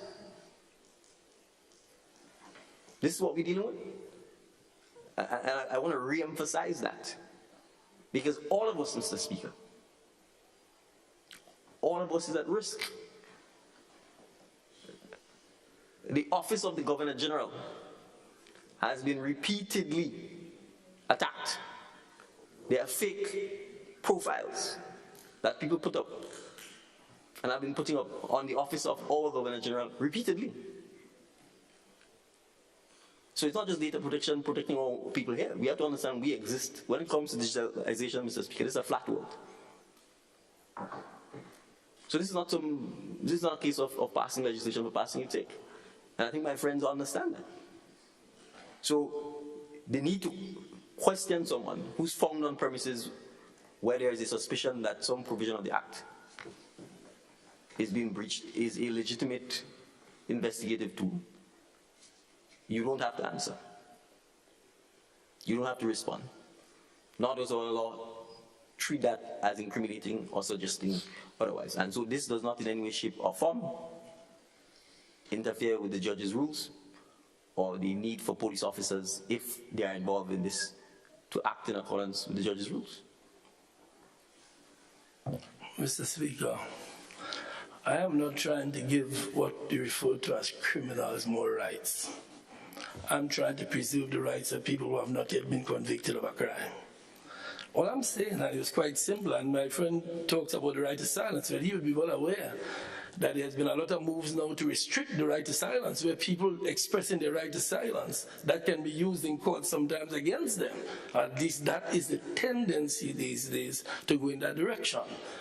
So while the right to silence, yes, is preserved, that right is not necessarily as it was before. And that has developed because of the fear that has developed because of rising crime. So the right to silence, yes, but it is a right that, but we can have a long discussion about that. All I'm saying, and I'm not trying to give criminals more rights, I am saying if the magistrate or the judge gives a warrant, I'm trying to see who it covers. And that is all I'm saying. If my colleague is correct and drafters believe it's okay, I am saying that the target of the magistrate's warrant should be limited to the target of the magistrate's warrant. They're searching a premises. And I suspect it would always be because somebody was living on the premises. They're not searching an empty premises. I'm saying and I don't want a long argument on it, Mr. Chairman. I will concede because I know it will not. But yes, I am a criminal defense lawyer, so I come into this all the time. I'm saying that we should try as much as possible to limit the target of the warrant the warrant itself to the target of the warrant. So if I am passing by the house, because I'm a priest, coming to give last rites to somebody who has just died, we are assuming that the police will be reasonable.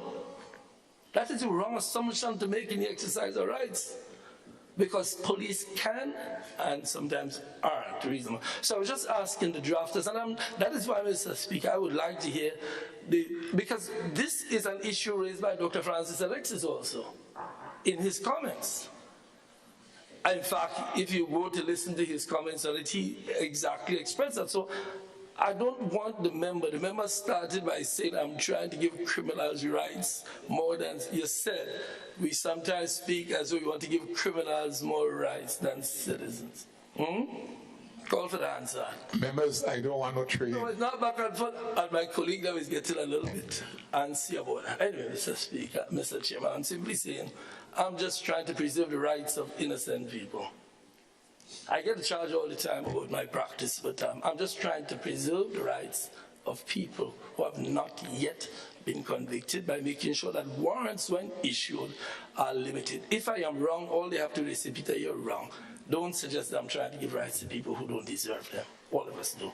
Much obliged.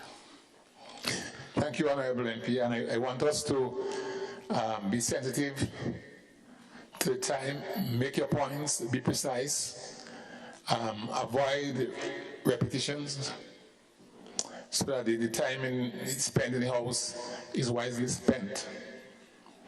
I see another light on. Is it? Yes, MP for St. Andrew Southeast. Thanks, Mr. Speaker. Mr. Speaker, in light of the explanation, I therefore wish to ask, considering 33E and considering all of the other items captured under 33 Section 1, is it therefore necessary to have 33 Section 1F, or is it possible to have a revised version of that that does not give the impression that the person is required to? Because I totally agree with the issue of other legislation and our constitutional right, and so protecting the person there. So my question is it required absolutely to have F? And if it is required for whatever mischief it would address, the wording, particularly the use of the word required, can somebody explain whether that is absolutely necessary?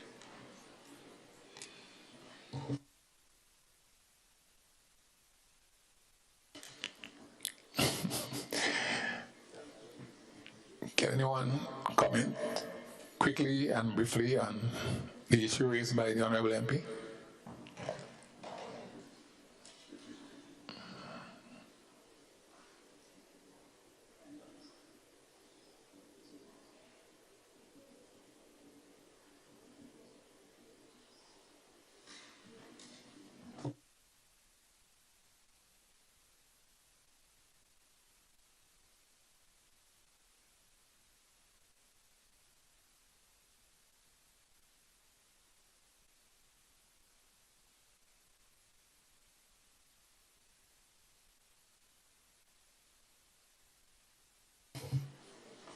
While we're considering, Mr. Speaker, I want us to also, if you look at E, in relation to F, so we should be looking at both E and F because they're very much closely related.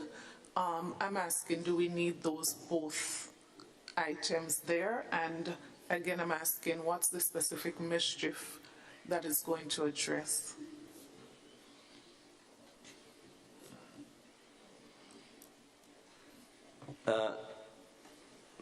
Mr. Speaker, I've consulted with the drafters. Let me say A, B, C, D, E, and F is controlled by the paragraph 33(1). And so that we are clear, it is 1. If a magistrate is satisfied, it is the magistrate who's issuing the warrant giving the authorizing officer the ability to enter the premises, to search the premises, to inspect, examine, operate, and test any equipment, to inspect and seize anything. And if the concern is the word require, then the substitution will be to ask any person, or to ask any person. If somehow require suggests that the person has the answer. When a such warrant is granted, the issue of the such warrant and the person executing the such warrant, that's all they're authorized to do. Whether someone cooperates or doesn't cooperate, it's a matter for them. No further offense is created in this context here by not cooperating. So whether it's require or ask, it amounts to the same thing. So I'm saying, in speaking with the drafters, if our learned colleagues would feel more comfortable in ENF to say to ask any person, or to ask any person, then I think the drafters are comfortable with that. But in effect, the clear intent is that the magistrate is authorizing you to enter the premises and conduct a search, to take, inspect, test, and ask questions of any persons pertaining to the suspicious or alleged activity.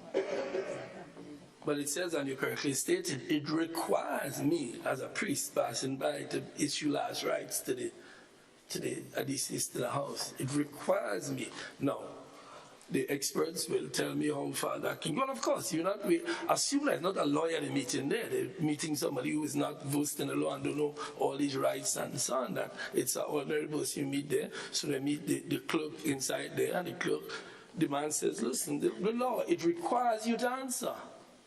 What do they say? I'm just saying that these things can be misused. Now, how do we correct the mischief that is possible? That is a matter for the experts. I am not. So I'm agreeing with you, but you did say when you started that it would require me suggest an obligation. That's what I'm saying. All right, we seem to be bogged down here by diction, but we lean on the experts, the drafters, whatever is compatible. Let's work with it. Well, Mr. Speaker, from our side, there's no mischief here by the use of the word require. I'm saying the drafters have indicated the word ask can be substituted for require. If we engage in phonetics, then we could obviously do so. But I'm saying, and I think my friend very well knows that, a police officer could meet you. He has no authority to meet you and question you. They do that all the time. There's only so much legislation you could do from dealing with people who choose to abuse their power, period. So you're walking along the street, a police officer in uniform will meet you and start asking you questions. He has no right to do so in law, unless he has reasonable grounds for suspecting that you've committed an offense. How are you going to know he has reasonable grounds for suspecting that you've committed an offense? He can only tell you that. If he doesn't tell you that, then essentially his detention of you is arbitrary. But that happens all the time. Right? Do ordinary people know that? Maybe, maybe not. So I'm saying there is no mischief here. There is no perpetuating of abuse here. And it's a magistrate who's giving the authorized officer to do all or one of the things. So the magistrate could simply give you the power to enter the premises and search only. They may give you the power to take away stuff. They may give you the power to question. It obviously depends on what the nature of the alleged complaint is. So it's difficult for me to understand what the mischief is really, but as I said, I have no difficulty with substituting require, ask instead of require, if we will move the process forward. We need to move the process forward. We really do need to move this process forward. So are we making amendment? We move the word required under the PM in this in me.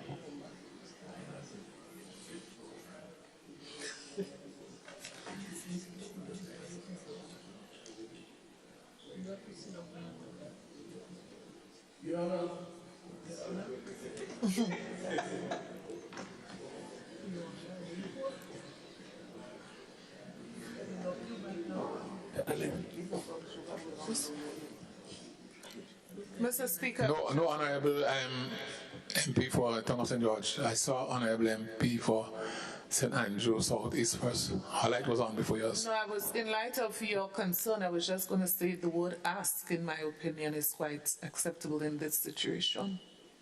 So I'm comfortable with it. All right, so I'm going to put it to the question. I have a difficulty with even ask. Mr. Speaker, if that's the case, I'm happy to support the original language. No, this is not a zero-sum game. Okay. You don't have to get, I just think I have an issue that was asked, and I'm about to say why. Because you have a judicial officer, apparently in front of you, a police with a warrant. I mean, we're talking about people who, and this is a point I was trying to raise earlier. These things conjure up in people's minds. Or do I have the answer? Don't I have the answer? And of course, I'm a police officer with a gun anyways, and something saying, look, they tell me I have to ask you that, means I have to answer. And they're not, the point I'm making, these people are not there pursuant. They're not even suspected of committing a crime. It's not like you pick up an accused person and he's suspected of committing a crime. They are just found on premises. But anyway, Mr. Chairman, I will not pursue that. So let's not argue that point. I'm going to another matter. I'm going to concede. I'm going to another matter. Because obviously time is an issue. The issue of, is it a warrant issued by magistrate or judge? I agree with the Prime Minister about the issue of magistrates. That in our judicial system, the magistrates are more available, and I have all faith in them. I have no difficulty with a magistrate doing it, except that in some cases where there is, and this is a peculiarity of this bill, and this is why Honorable MP, we're dealing with the words ask and require. No, I forget. Let's stick to that. I have nothing to say on that one. So you go ahead with asking. I'll come back to the magistrate and the judge in a minute. Go right ahead. I withdraw everything I said a minute ago about the judicial force. All right. We seem to be divided. I sense there is a slight division here, so I'll put to the vote. Right? Because the Honorable MP for St. Andrew Southeast said she was compatible with ask. Yeah, Mr. Speaker, as I said, when I'm ambivalent about something and someone feels strongly about it, I give way to them. Okay. I don't feel strongly about that. You assume I'm speaking about you, I assume that, yes. You're right. The other colleagues on the other side. I agree. And the colleague who raised the issue of require is the colleague from St. Andrews Southeast, and I made it clear that I had no difficulty even in speaking to the draftsperson about substituting the word ask for require. So I'm happy to proceed on that basis so that we can move on. All right, thank you. So the question is, I suppose, do other members in the majority support that? I was simply proposing the amendment. We need to get, I think, everyone here to say yes. We are proposing that the amendment is in fact removed with ask. Okay. So the question is, honorable members, that we amend clause 33, part 6, to replace the word required with ask. All those who have that opinion say aye. I'm hearing the aye. Those have the contrary opinion say no. All right, so that amendment is made. We now. Subparagraphs E and F, please, Mr. Chair. From the members didn't answer. Can we put again?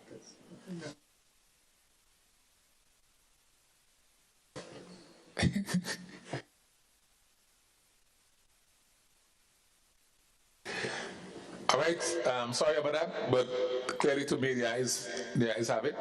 Honorable Prime Minister, you were making some about some section.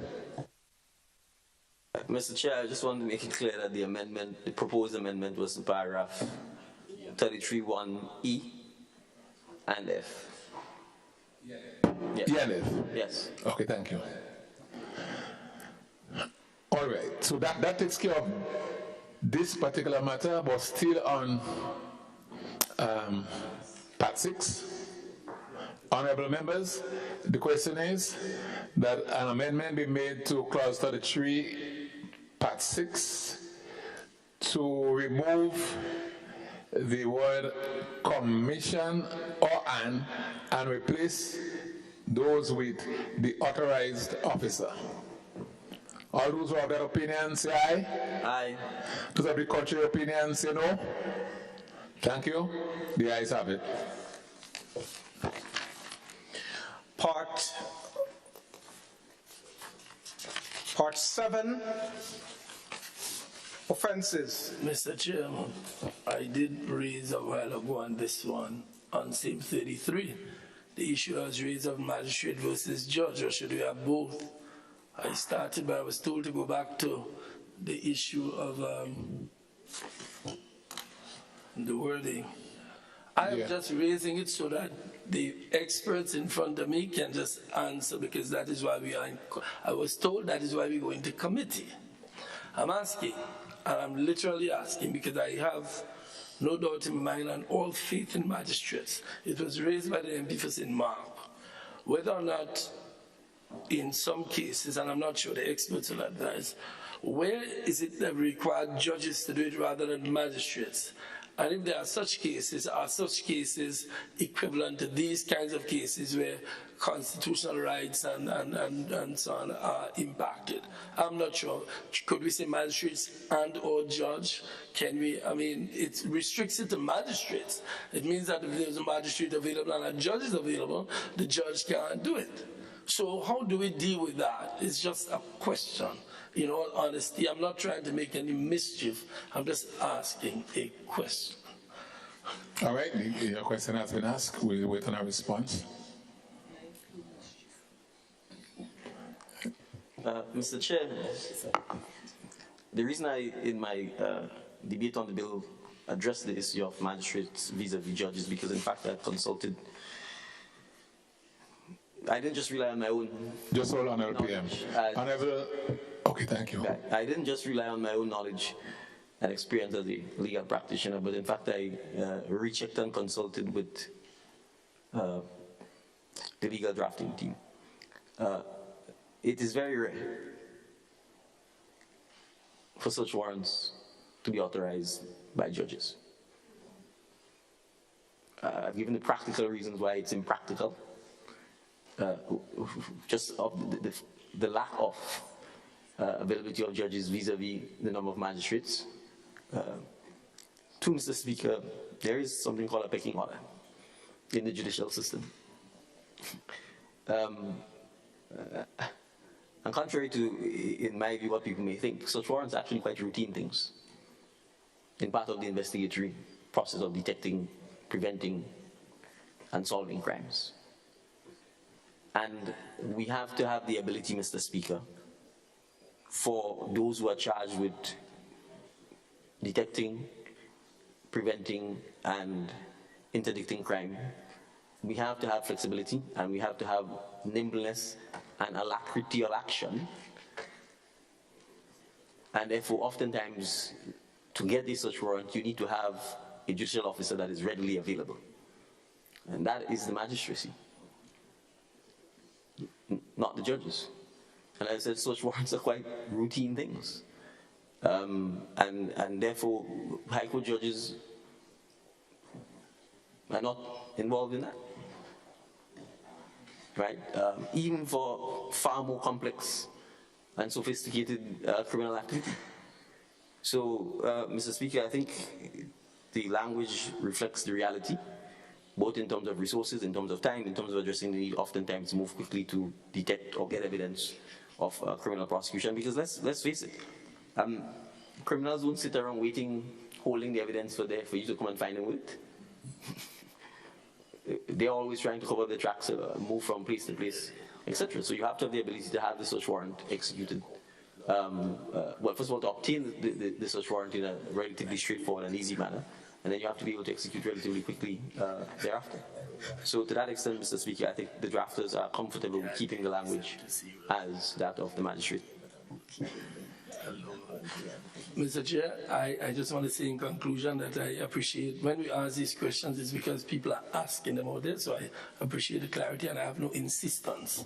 But I just want to make it known that these questions are questions. I have a list of questions I've heard on all kinds of radio programs. I'm just asking them so that the people can know the response, and I appreciate and understand. I had no particular issue if the magistrate have all faith in the magistracy. Thank you. Mr. Chair, if I may just comment. I'm not sure if I made a suggestion or, well, it was perhaps more a question than a suggestion, but it was based on the passion and the concern that I share with my colleagues here in terms of the protection of personal data, well, data, whoever is the user or the owner of the data. And I asked that out of maybe a misguided thought that judges would have more experience than magistrates. It may not necessarily be so. And that is why I asked that, so that the user can get the greatest benefit of the doubt. But I don't feel strongly about it. I've heard what the members from St. David have said, and so if that is what it is, I am okay with it, and I really hope we could move forward a little bit with the alacrity that the same member alluded to, because I think we're spending maybe a little bit too much time on certain things. Thank you, Honorable MP for the constituency of St. Mark, for echoing your concern. Mr. Next one.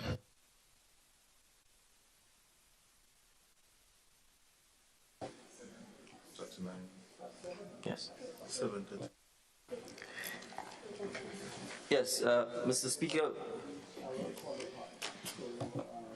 You can't say that?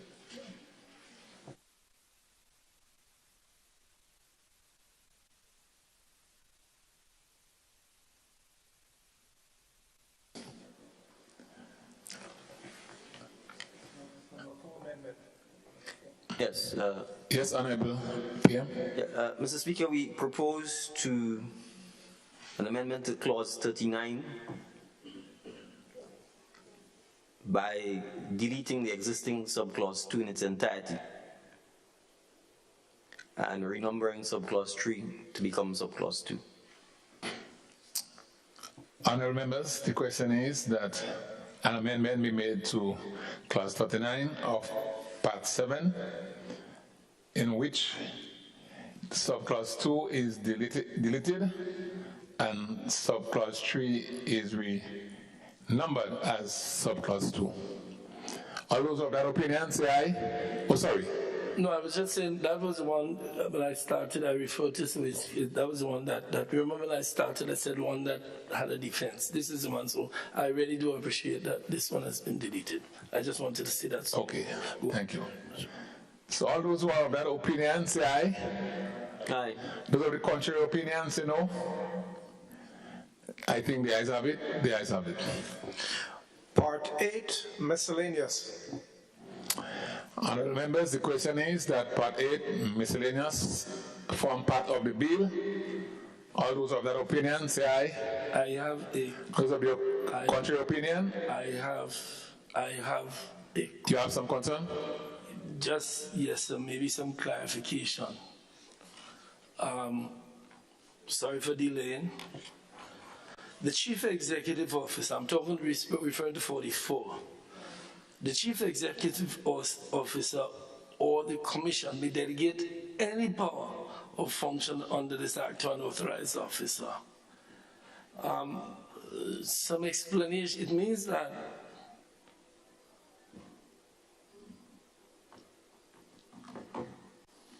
any power that they have can be delegated to an authorized officer, meaning what?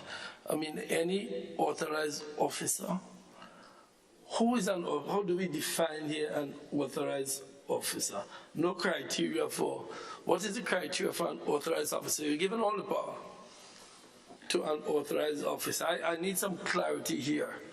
It's you see, delegation of responsibilities are not something that can just be done without some explanation as to the criteria. Who is getting it? I mean, could it be they can just come and delegate, make me an authorized officer and give me the power?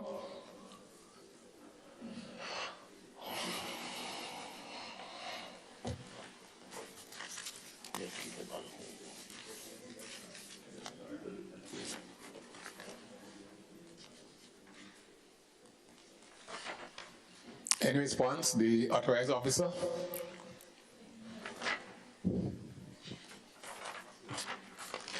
Well, I mean, Mr. Speaker, the term authorized officer is defined. Yes. Okay. It says an officer under Section 44 who has been authorized in writing for the purposes of Part 6. I mean, Mr. Speaker, I mean, obviously you have a commission as a three-man. You have to, it's that statutory, you have a commission that's set up, appointed by the Governor General. That commission will then have employees. You have a CEO. I mean, I'm stuttering a little because to me this is kind of like basic routine stuff. A corporation, a commission acts through its officers, its employees.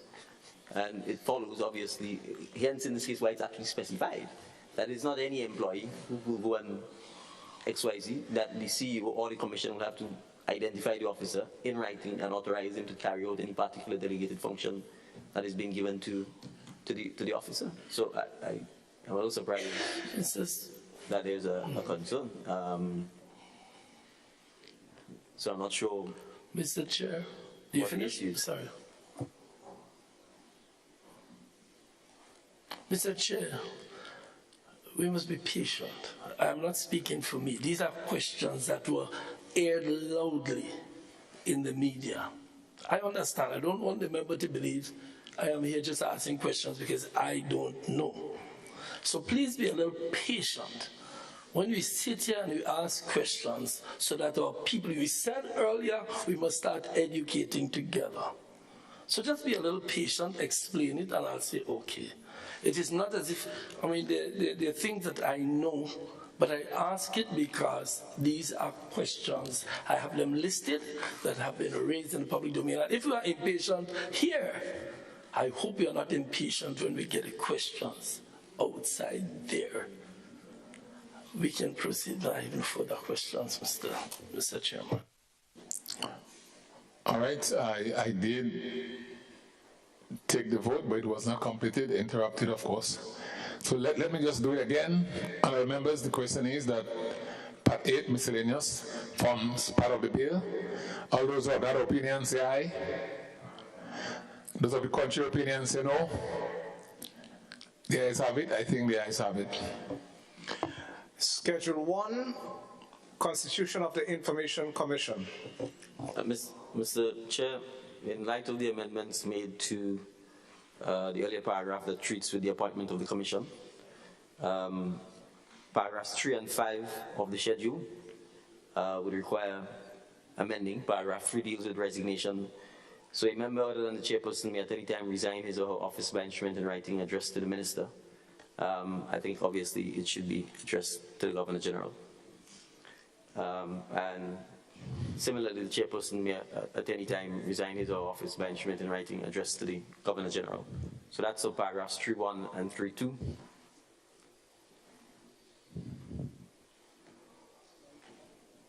And paragraph 5, instead of the minister may revoke the appointment of a member if the minister is satisfied, it would obviously have to be that the Governor General.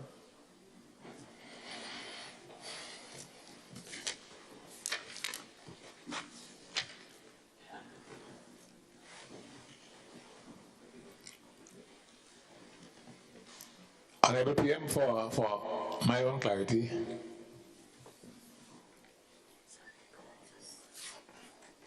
Thank you. Yes, Mr. Chair? Oh, okay. Sorry, the language. Okay. My apologies.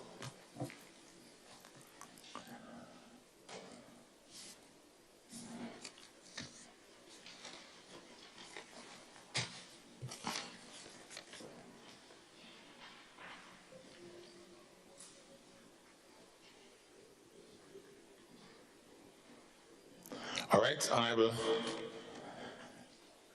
members, the question is that Schedule 1 be amended in paragraphs 3 and 5 to replace the word minister with the word Governor General. This amendment is as a result of the amendment made to clause 24. All those who have that opinion, say aye. Those of the contrary opinion say no.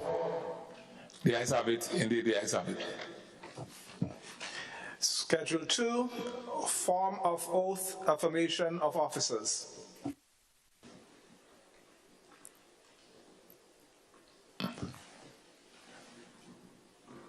Honourable members, the question is that Schedule 2, form of oath, affirmation of officers, forms part of the bill. All those of that opinion, say aye.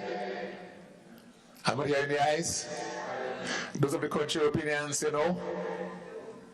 The ayes have it. Part 1, preliminary.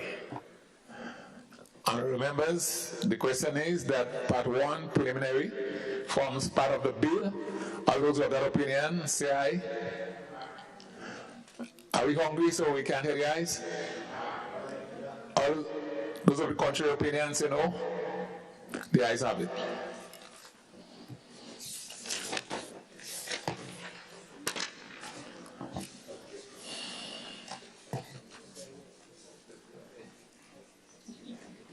Honourable Leader of Government Business.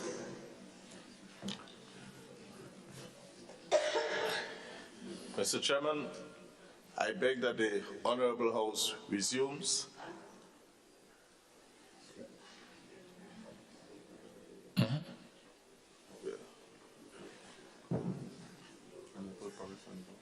Yeah, but he told me to.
Yes, Mr. Chair, with your indulgence, I know that the Leader of Government Business was just about to ask that the House resumes, but it's been pointed out to me by the drafters that there's a typographical error in Section 5, subsection 2, and that the word controller should in fact be user, to be consistent with what has happened throughout the document. So 5.2. Is it part 5? No, part 2. Part 1 or part 2? Part 1. Part 1. Yes, part 1. And we need to be consistent with our language. Yes. So what's the observation? We move.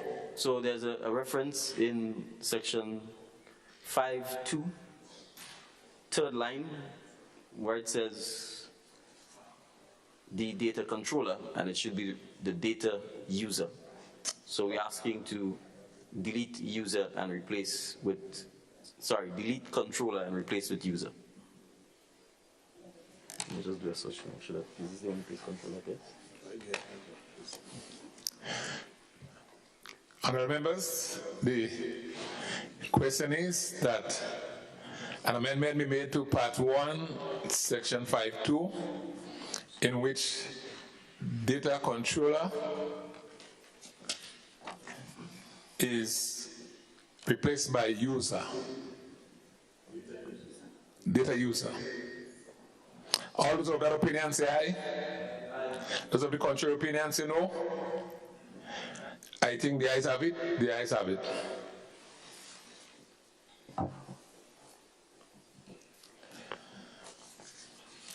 Honorable Leader of Government Business. Mr. Chairman, I beg that this Honorable House resumes and that the Chairman report progress on the bill. Honorable members,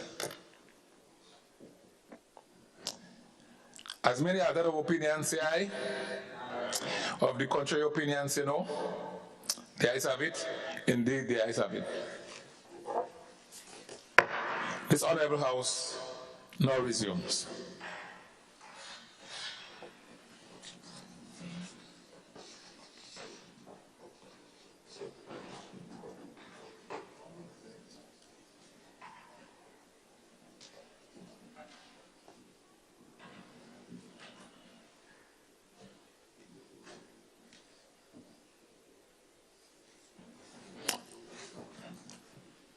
Honourable members, I have to report that the bill was considered by a committee of the whole House and passed with amendments.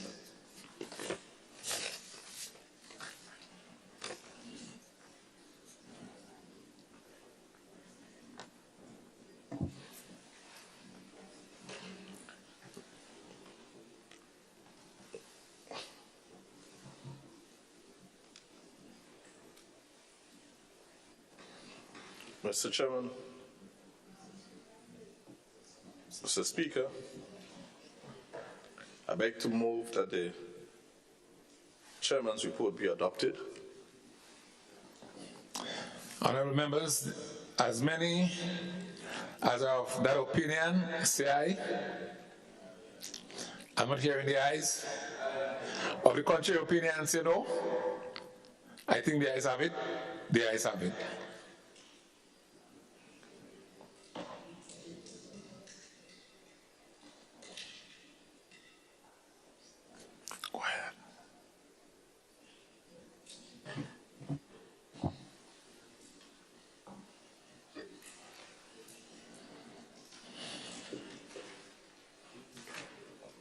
Sorry. Leader of Government Business. Thank you, Mr. Speaker. Mr. Speaker, I beg to move the third reading of the bill. Honourable members, the question is that the bill be read a third time.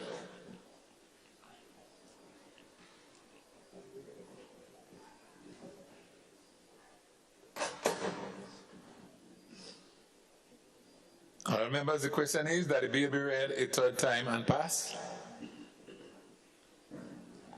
As many as of that opinion say aye. Aye. Of the contrary opinion say no. I think the ayes have it. The ayes have it. The bill for enact shortly entitled Data Protection Bill 2023. All right. Thank you, Mr. Clerk. We have had a very long day in the chamber. I now propose that we break for lunch. I think we are breaking some of the health rules. Broken. I now propose that we break for lunch and be back here 3:30, 1 hour's time. That should be more than adequate for us to have lunch. This House now stands adjourned.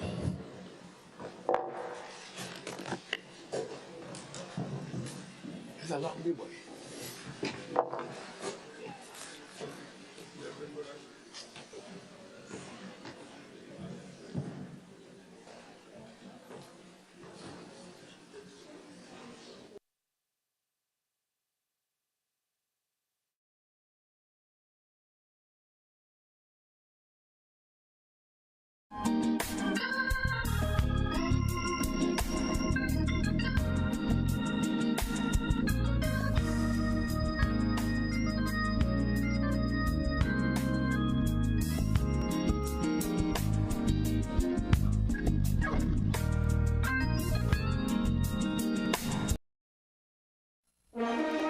Welcome Welcome to the Shopping Guide, the place where you can find the best products and services in Grenada. Sunrise Diagnostic Center, Unit Number 9, the new NS Building, Melville Street, St. George, caters for your medical and laboratory needs with same-day results. Book your appointment today for ECG, ultrasounds, X-ray, physiotherapy, nutrition counseling, and more. A 24-hour on-call service is also available. For more information, call Sunrise Diagnostic Center on 440-3709 or 415-9522. Are you a small business and would like your business to grow? Do you have an event, products, or services that people should know about? Be wise. Advertise. Book your spot on GBN Shopping Guide. Be part of Grenada's biggest advertising media, the Grenada Broadcasting Network. Call our sales department now on